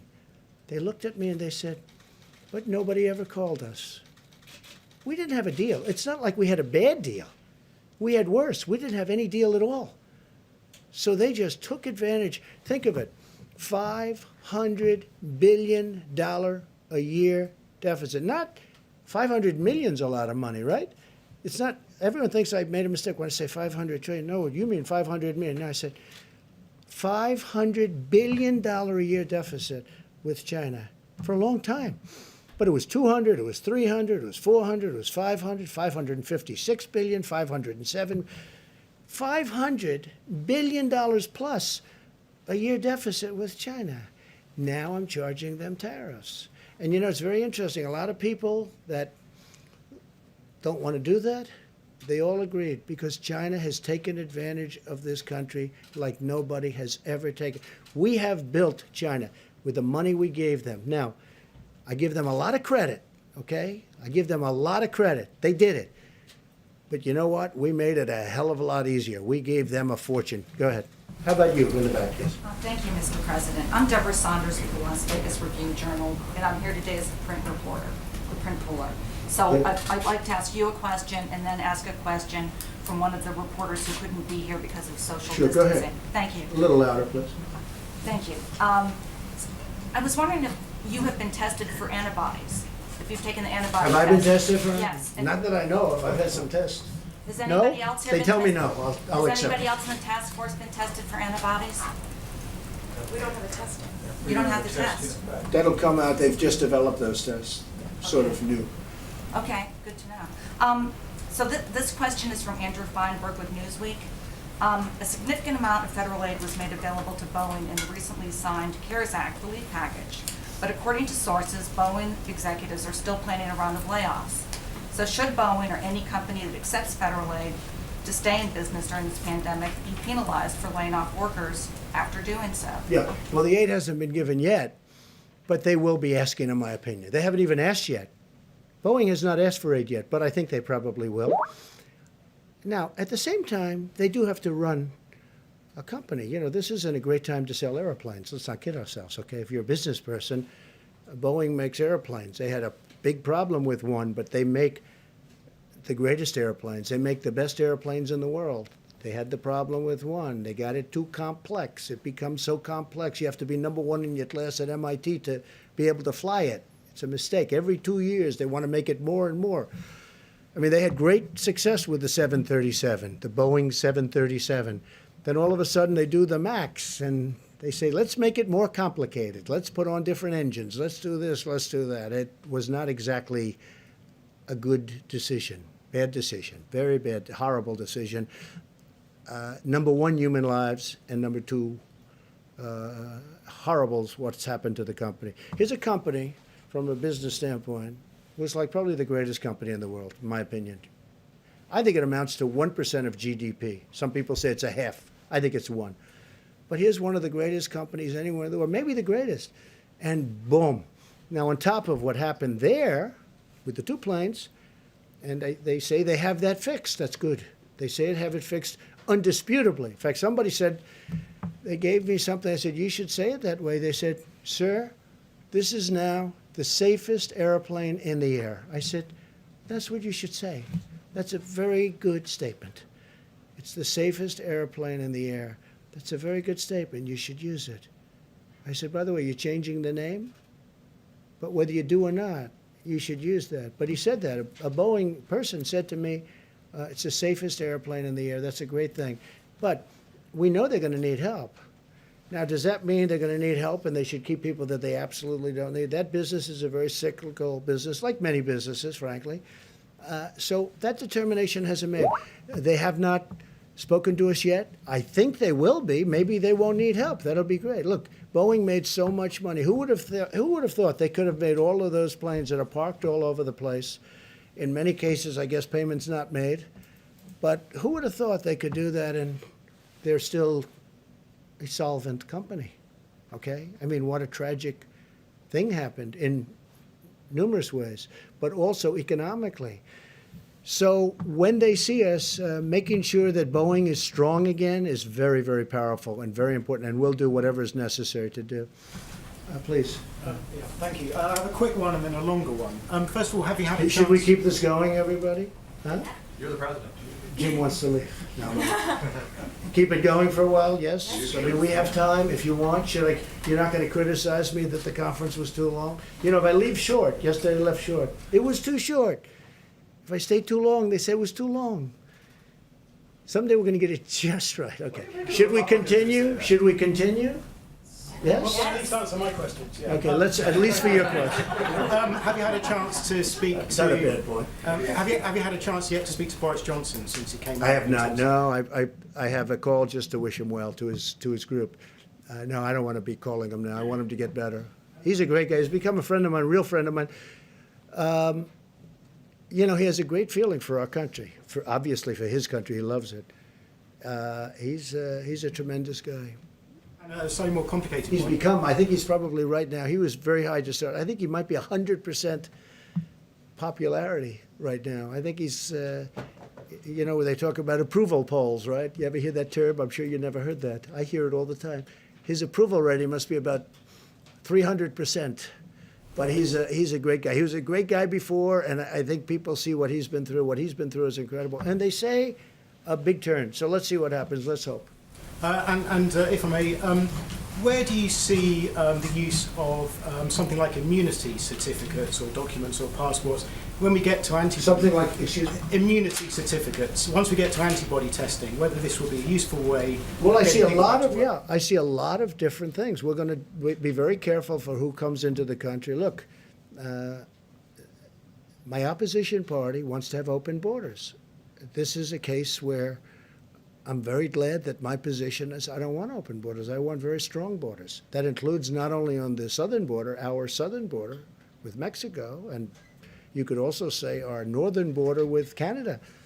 But we want to have strong borders. And I think this is maybe one of the learning points. We learned something about borders. We need borders. The country needs borders to be a great country. And I think this is a great point. Go ahead, do you have something else? Yeah, I wasn't just thinking about that for borders. I just thought for ordinary Americans who are currently stuck at home, if they're tested for antibodies, it turns out they've had the disease and therefore shouldn't be infected again. Some sort of documentation that would allow them to go back to work safely. You mean once they get better? Yeah, or people who might not. Okay, so they have the disease, and they're better, and they have the immunity now. They have, supposedly, according to what I'm hearing, it could be for a long period, could be for a lifetime, it could also be for a year or two, I'm hearing, Tony. So nobody's told me yet if it's for a year, if it's for 2 years, or if it's for a lifetime. Like chicken pox. They say if you have chicken pox, you have immunity, they say for a lifetime. I hope that's true. But nobody's actually told me with certainty, maybe because they don't know yet. You don't know yet. Because it's new. You know, this came upon us. Nobody knew. They do know you have it for a period of time. And it's strong for a period of time. They don't know, and that's hence the antibodies that we're making. I saw somebody who was really sick, and he got better, a young person, relatively young person, 35, and physically fit, and he got better. He made it, barely, but he made it. His first thing that he did when he was better is, I want to give whatever I can give to help other people, because nobody should go through it. It's a tough thing. So we don't know yet how long, if you'd like to add anything to that, but we don't know yet, is it a year? It will be a year, but is it more than a year? And only time is going to tell, okay? Thank you. One more question. Go ahead, try one more. Will you have governors, mayors, members of Congress on the Open the Country Council that you talked about? Yeah, I think so. I think we're going to put some governors. I've gained great respect for governors, both Republican and Democrat. I've actually become friends with some of the Democrat governors that I wouldn't have really had the privilege of getting to know. And Governor Murphy of New Jersey is a very liberal guy. I'm not, but we've had a great relationship. John Bell, as you know, I call him John Bell, but John Bell Edwards, people call him John Bell, sort of a cool name, from Louisiana. I have a very good relationship with him.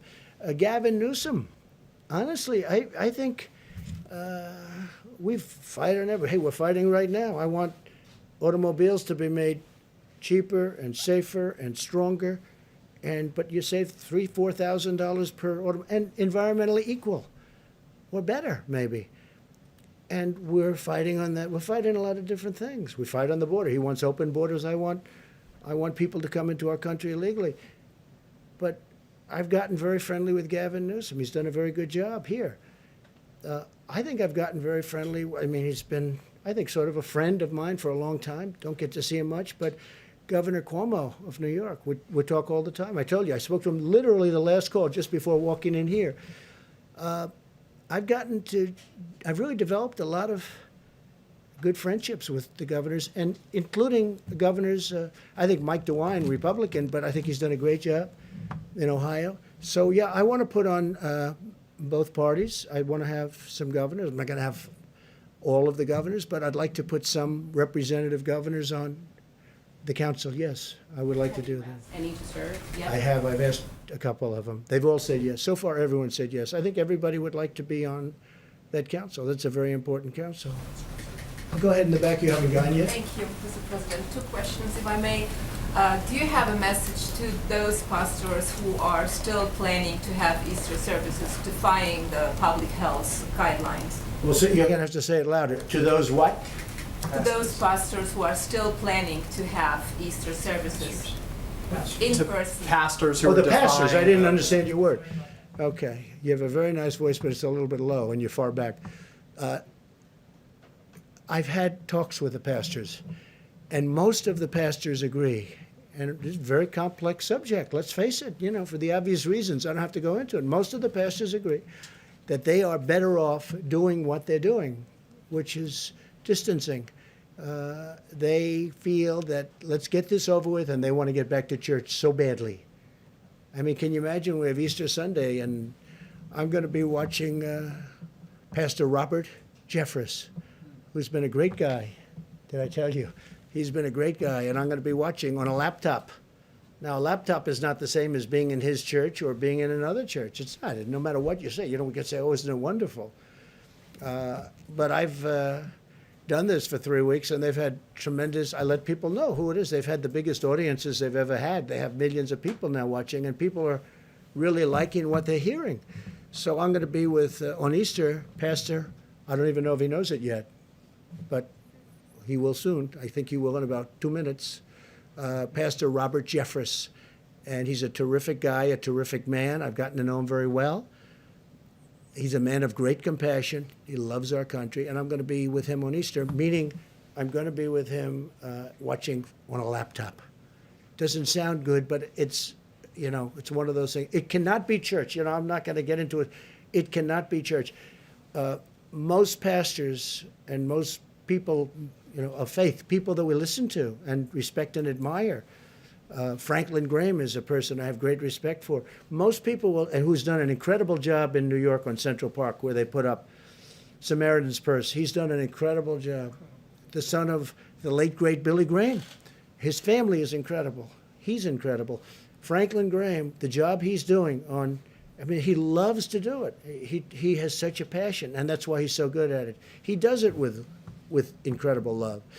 And he will tell you, we're all saying we've got to get our country cured. I know there are some pastors and ministers and others that want to get together. I would, and I have great respect for them. 2 of them I know. But I would say first, heal. I'm a Christian. Heal our country. Let's get healed before we do this. And if there's time to do that, we'll do it for hopefully the rest of our lives. Please. Thank you. The Mercy and the Comfort seem to be underutilized at the Yeah. moment in Los Angeles and New York.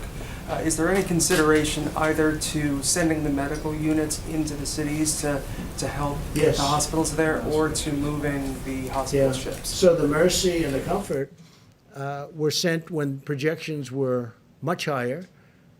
And I say, Tony backed it up. Deborah made the statement.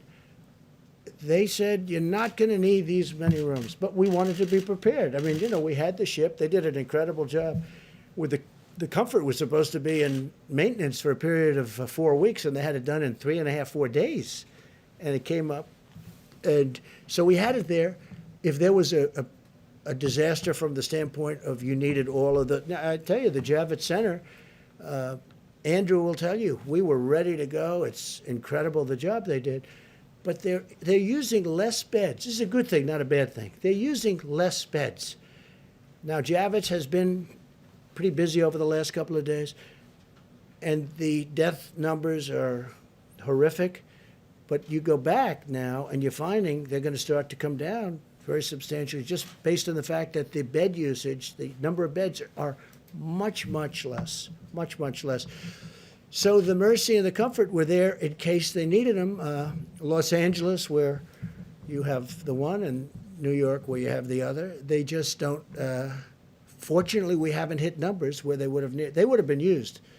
They're always going to be sort of overflow because they're on the edges. You know, they're not as convenient as certain places. But the people were ready, willing, and able. They were ready to go. They were going to do a great job. But fortunately, we don't need, just like we didn't need as many ventilators. When they were asking in New York for 40,000 ventilators, I had experts, these people, I listened to them. They said, you'll never need that many. And they were right. And New York now has its, and I dealt really well with Mayor de Blasio. We got him a lot of ventilators. We got Andrew a lot of ventilators. But we never felt you needed the numbers that you were talking about, and we were right on that. Now, with all of that being said, we have a lot of ventilators ready to go. We have almost 10,000 in the stockpile. That 10,000 can move rapidly. We can be within 24 hours almost anywhere. And hopefully we're not going to have to be, but it's really, this has been a great military operation. It hasn't all been military because we're dealing with great companies. We have companies that are making masks, and we're all set up on the mask too. I just told you we have an order coming in soon, 500 million masks, 500 million.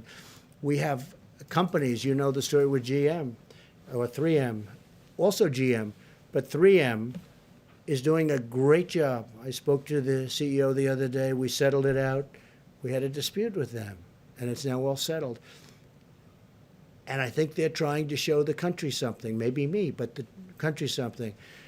So we've done, you know, I think, and not me, I'm not talking about this country, our country, the people that are doing it, Army Corps of Engineers, FEMA, these people sitting right here, people that we have in the back that are watching every word that we're saying, they've done a fantastic job. They really have done a fantastic job. Please. Thank you, Mr. President. I wanted to ask you a question about testing. And you've mentioned the impossibility of testing the entire American public. So has Well, what do we have? the So- Surgeon General. Hold on. What do we have, 350 million people? You're going to do 300? That's not what I'm getting at. What I'm getting at is priorities. And Dr. Birx has mentioned how there have been priorities in certain regional parts of the country. And I wanted to ask you specifically about one industry in particular, and that's food processing plants. Is there a priority to get testing at food processing plants all across the country? Well, you're asking that because of what happened. It's a fair question, too. What happened in Denver? Because in Denver, I've never seen, I said, what's going on? We're looking at this graph where everything's looking beautiful and it's coming down, and then you got this one spike. It's, I said, what happened in Denver? And many people, very quickly, and by the way, they were on it like so fast you wouldn't believe it. They knew every aspect. They had people going, not only testing, who did you see, where were you, how many people did you meet, were you out to dinner in somebody else's home, where were you, where did this number of people come from, they are totally on it. Now this just happened. I just saw it this morning. I'm looking at everything smooth, going down, topping out. Then you have this one spike in Denver. It's like, where did this come from? So we'll be looking at that, and we don't want cases like that happening. This is the kind of thing can happen. This is very complex. This is a very brilliant enemy. You know, it's a brilliant enemy. They develop drugs like the antibiotics. You see it. Antibiotics used to solve every problem. Now one of the biggest problems the world has is the germ has gotten so brilliant that the antibiotic can't keep up with it. And they're constantly trying to come up with a new. People go to a hospital and they go for a heart operation. That's no problem, but they end up dying from problems. You know the problems I'm talking about. There's a whole genius to it. We're fighting, not only is it hidden, but it's very smart, okay? It's invisible, and it's hidden, but it's very smart. And you see that in a case like Denver. But, I think we're doing well, and they're on Denver like you wouldn't believe. I came in this morning, it was a flurry. I said, what's going on? They said, Denver. I said, what happened at Denver? Because Denver was doing pretty well. And they've got that under control. But yeah, that would be a case where you do some very big testing. Peter? Mr. President, we learned that more than 16 million Americans filed for unemployment over the past 3 weeks. It's Good Friday. It's payday. We are seeing troubling, paralyzing lines at food banks around the country. What do you say to those Americans in need right this moment? Number one, I love them. Number two, we're working really hard. It wasn't their fault what happened. Sometimes they don't do a good job and they lose their job. That's one thing. This is a case where we take the strongest economy in the history of the world, which is what we had. More people working in the United States, Peter, than ever before. Almost, look at the numbers, 160 million people, almost, just short of 160. Excuse me. So we have the greatest economy we've ever had. And by the way, black unemployment, Hispanic unemployment, Asian unemployment, the best numbers we've ever had in virtually every way. And then you get hit like this. And it's traumatic.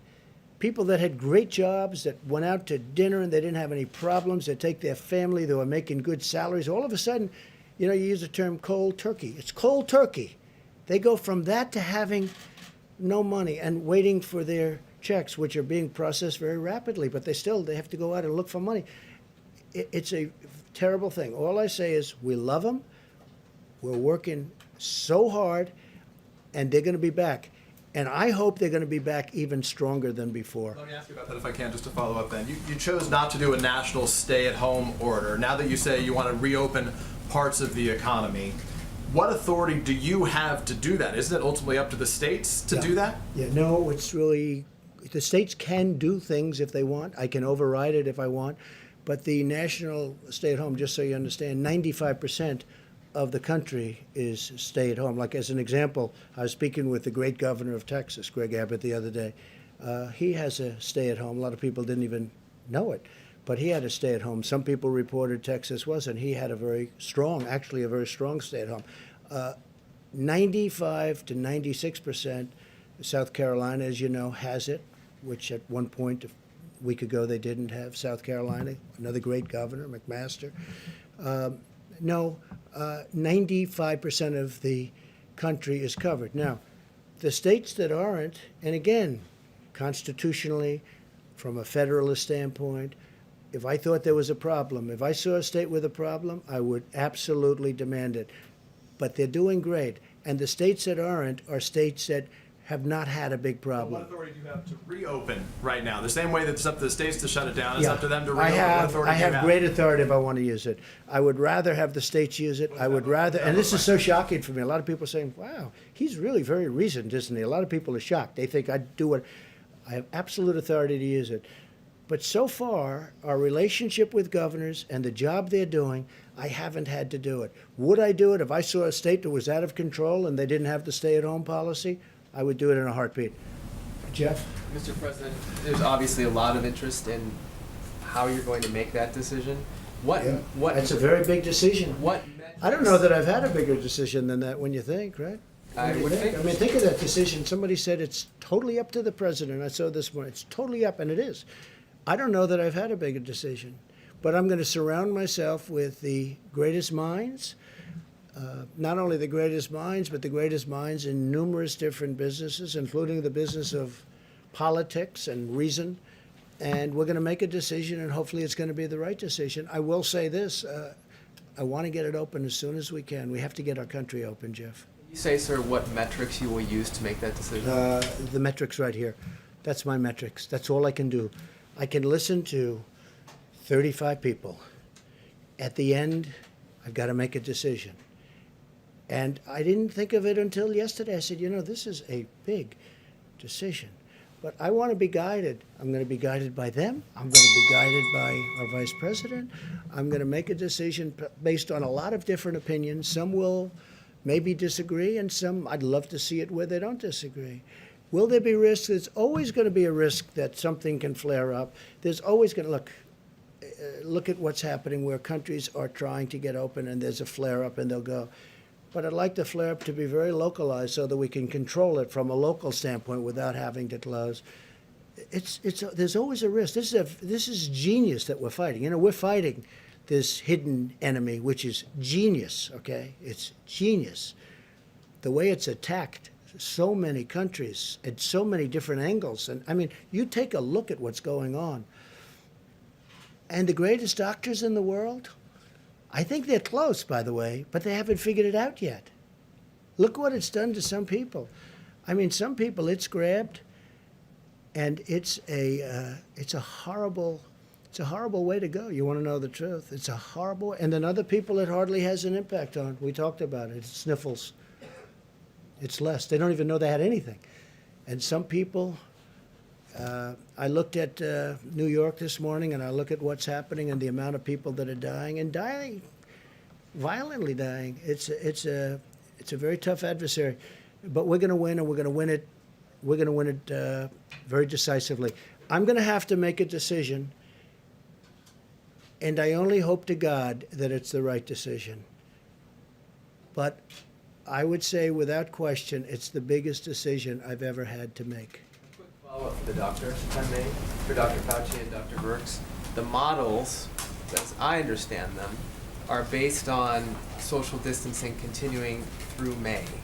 Is that correct? And if you were to open the economy on May 1st or sometime during that month, would that impact the models in terms of the deaths that you expect?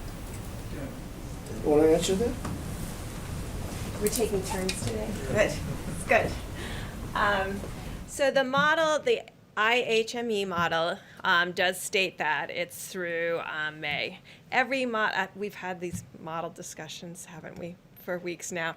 So the models are informed by the data, and you can see how much that model has shifted on the amazing work of the American people. So I think that's what we're evaluating right now. Remember when I talked yesterday, I've been in public health a long time. I have never, except for Ebola, where we worked very closely with the communities about specific issues, we've never taken a countrywide or a global-wide approach to mitigation. This is unprecedented. I will tell you there is nothing in the literature about specifically what to expect, and I think that's why the models continue to modify themselves based on what actually has happened with social distancing and hand washing and all of the pieces that the American people are doing, the decreasing, the closing of the bars, the closing of the restaurants, no communal eating. That was thought to be a very big issue in many of the other cultures that went through this virus. So the models continue to evolve based on the impact. And so therefore it makes it very difficult to interpret each component of social distancing and which ones are absolutely critical. Now there's a way to do that in multivariate analysis potentially. Now I want everyone to understand there are states that are testing.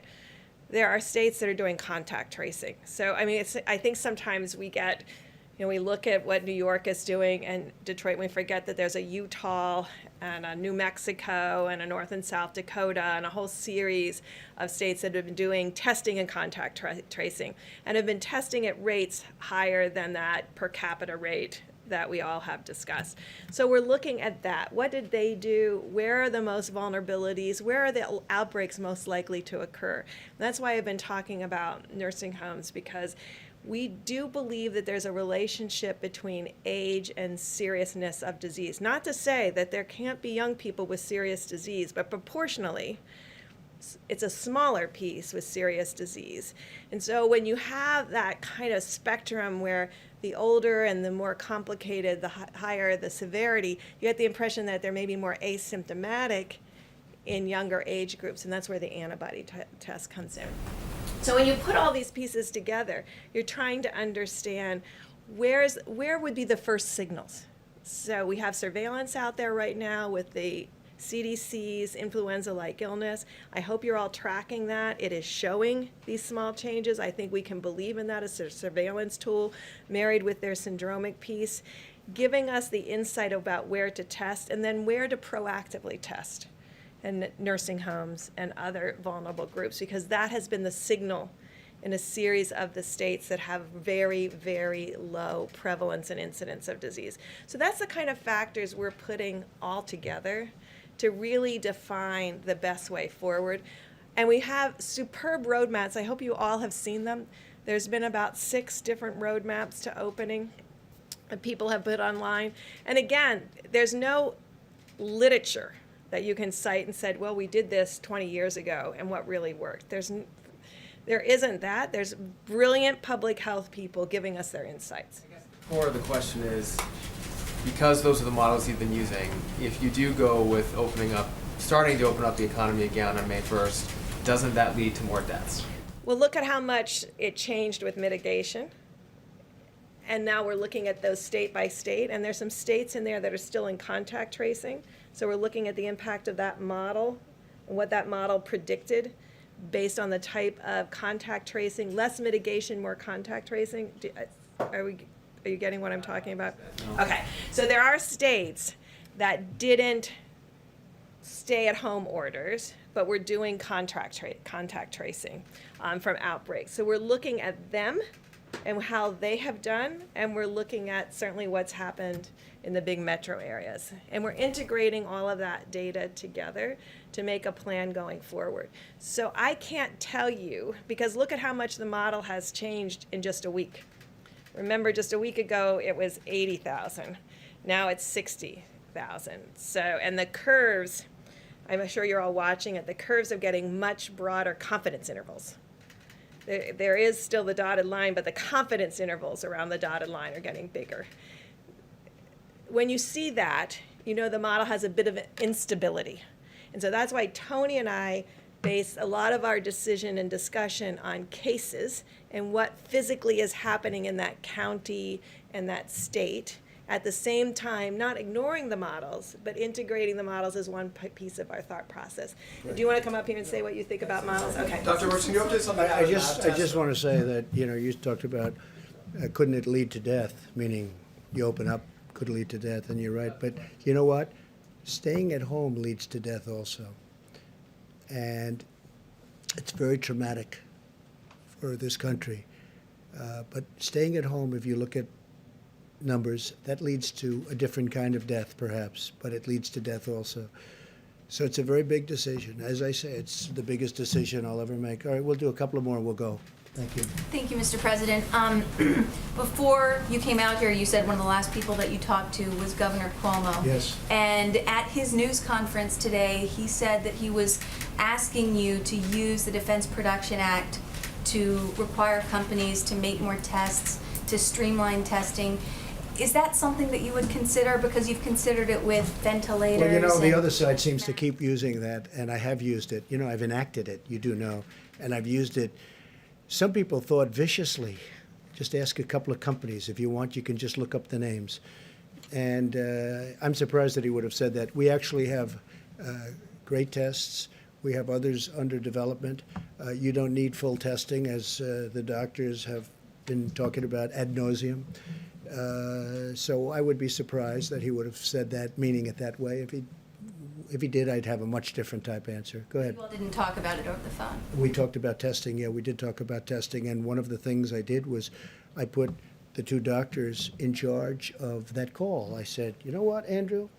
I have two very talented people standing here. We're getting ready to go on. Let me put them and let me have them talk to you. And they talked to him really at length. And I think by the time they finished, he understood what we were saying. He understood it very clearly. Okay. One more question, please. You've talked a lot this week about holding the World Health Organization responsible for its response to the coronavirus. I'm curious if you've given any more thought to holding China financially responsible for the part that it played and the economic toll that it's taking on the American people. Yeah, I understand the question very well. Look, nobody has done to China or treated China as strongly as I have. Use the word strongly. As you know, you've reported on it.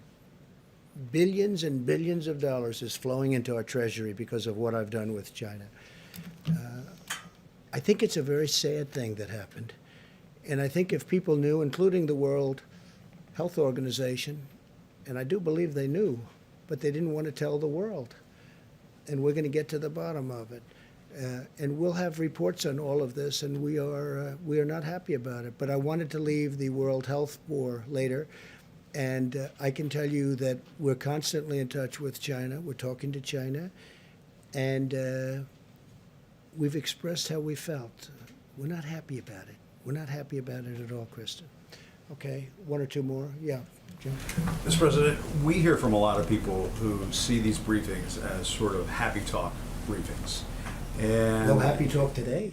and some of the officials paint a rosy picture of what is happening around the country. If you look at some of these questions, do we have enough masks? No. Do we have enough tests? No. Do we have enough PPE? No. Why would you say no? Do we have I enough think the medical answer is equipment? yes. I think the answer is yes. Who said no to that? I'm saying this No, is no, what- you're saying no, but who we said hear- no? we But you hear asked me, do we from- have enough We hear masks? from Yes. doctors, we hear from No, no, health you didn't say experts. that. You said, do we have enough masks? Does the country- Yes. does- Do we have enough tests? Yes. Plus, we're developing new tests. Do we have enough ventilators? Yes. Do we have enough hospital beds? Yes. We've built 20,000 hospital beds. We have enough hospital beds. Go ahead, Jim, let's go. What do you say to, I mean, you watch the coverage. You know what You're I say? watching a lot of the coverage. Well, a lot of it's These fake news. doctors who- no, A lot of it's fake not- news. A lot of it's fake news. Let me just When tell the you. doctors The- and the the medical experts come governors- on our air the and governors say that reported- we don't have enough tests, we don't have enough The governor, masks. yeah, depending on your air, they always say that because otherwise you're not going to put them on. Let me just tell you something. The governors have said last night, they had a group of governors, 14 governors, they were together someplace, and they said, it's been unbelievable what's happened. We've been totally responsive.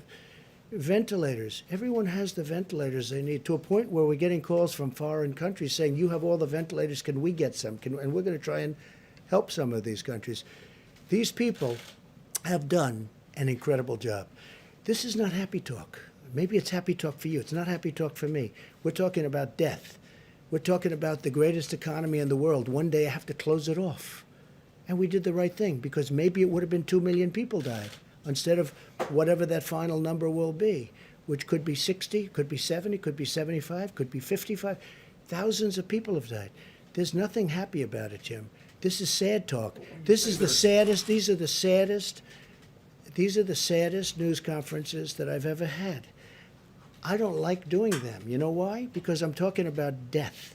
I'm talking about taking the greatest economy ever created. We had the greatest numbers we've ever had in almost every aspect of economics, from employment to companies doing. Look at the airlines. They were having the best year. Now all of a sudden we have to save them. Okay? There's no happy talk, Jim. This is the real deal. And I've got to make the biggest decision of my life. And I've only started thinking about that. I mean, you know, I've made a lot of big decisions over my life. You understand that. This is by far the biggest decision of my life, because I have to say, okay, let's go. This is what we're going to do. When you have hospital administrators. Sure. But you have many doctors that say, unbelievable job. I watched this morning, and I watched a certain network, and it wasn't Fox, and you had doctors saying that we've done an incredible job. You just read off these no, no, no. Well, we have ventilators, we have equipment, we have beds. How about beds? I mean, Governor Cuomo just told me a little while ago he's got plenty of beds. In fact, they're having a hard time filling Javits Center. We built them 2,900 beds. So that's not a fair question. When you're Jim, look, sanitizing masks and Jim, you're talking about reusing Jim. PPE, obviously you don't have enough. No, excuse me. We have masks. We have everything. And we were trying to get ready for the surge. And a lot of people said it will never happen. Deborah said it. You'll never need that many beds. They said we needed 40,000 ventilators. 40,000. It's like building a car. 40,000 ventilators. People said, I felt it too. You'll never need that many. Guess what? We're the envy of the world in terms of ventilators. Germany would like some. France would like some. We're going to help countries out. Spain needs them desperately. Italy needs them desperately. Mexico needs them desperately. He asked me last night, would it be possible to get 10,000 ventilators? Within a short period of time, I'll be able to help out Mexico. No, Jim, just the opposite of your question. It's not no, no, no. It's yes, yes, yes. We're in great shape. And you know what? What's happening now is those numbers are horrible. But take a look at the number of beds. We have beds available all over New York. New York really being the epicenter. New York has experienced something that has been absolutely horrific. I saw Hart's Island yesterday. I saw those people being buried yesterday. Fortunately, we have the beds, and you can speak to Mayor de Blasio, you can speak to Governor Cuomo. People can't even believe the job we've done. They can't even believe it. And I give tremendous credit to the military. This has been a military operation with private people. Wait a minute, wait. I give tremendous credit to our military, to the Army Corps of Engineers, to FEMA, to these people. The job they've done is incredible. And you shouldn't be asking that kind of a question. Jim, honestly. Had the country been better Okay, look, prepared I really don't believe you're that onset bad a of guy. this? You shouldn't be asking that kind of a question. You should say, you know what? It's been really incredible what's been happening. Jim, nobody's asking. What governor, let me ask you this. What governor, we have more tests than anybody in the world. We have virtually every country in the world calling us, asking us, how do we get these tests that you have? Your testing is the best in the world. How do we get it? They've done a fantastic job. And when you ask a question like that, it's very insulting to a lot of great people. Okay, one more, please. Please, go ahead. Thank you, Mr. President. You may have seen how Sweden has responded to the pandemic. The schools are open, bars and restaurants are open. Sweden's different. Yeah. Do you regret not following that approach? Is that approach working? I think we could have followed that approach. And if we did follow that approach, I think we might have 2 million people dead. And Sweden is having a lot of difficulty. You know, look, I'm very friendly with the leadership in Sweden. They took a different approach. They're a very disciplined country to start off with, but they did take a different. And, you know, other places tried it. UK tried it. The herd approach, okay? Herd. And they tried it. And you saw what happened in UK. It set them back a lot of time. It's been, you know, they're having a tough time. Other countries have tried it. And Sweden is suffering greatly. I mean, Sweden's suffering greatly. If we did the herd, if we went with the herd, as they say, we would have had potentially, I mean, you see the charts. Nobody knows. Nobody will ever know, fortunately, because we're going to be substantially less than the minimum. I certainly hope, unless something happens that would be tragic. So they had a minimum number. If we did, if one of the reasons we're so far below that number is because nobody thought the American people could be so disciplined. Nobody thought it was possible. And I guess when they watched us up here every day and they watched other people and they listened to their representatives and governors, nobody thought that the American people could be so disciplined. They've been unbelievable.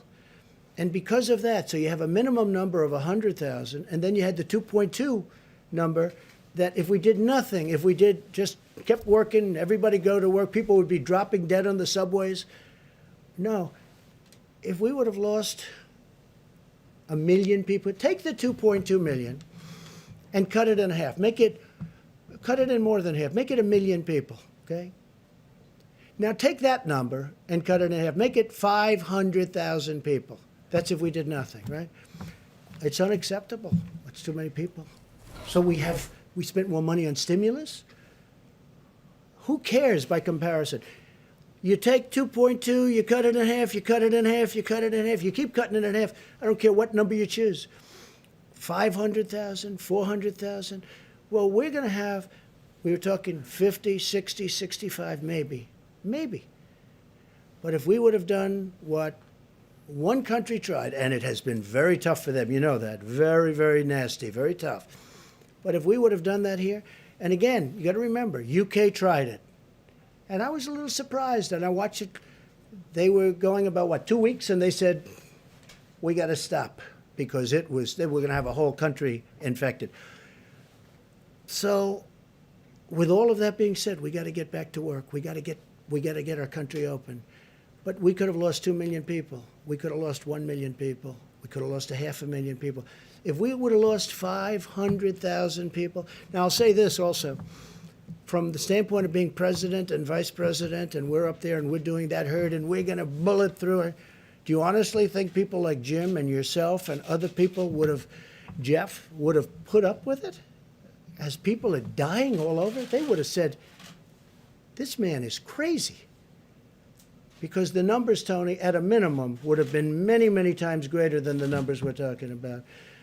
So I'm very honored by our decisions, all of us. We talk about it all the time. I said, you want to let him you just ride it. You just ride it right through. We would have lost potentially millions of people. No, it would have been unsustainable. It would have been impossible to do. And the American people have been so disciplined. It's been my honor to be their president. I've said it before. I'll say it again. I'll say it always. It's been my great honor to have been their president. And I have a big decision coming up. And I only hope to God that it's the right decision. But it'll be based on the input from a lot of very talented people, very smart people, and people that love our country. Thank you all very much. Thank you. Thank you.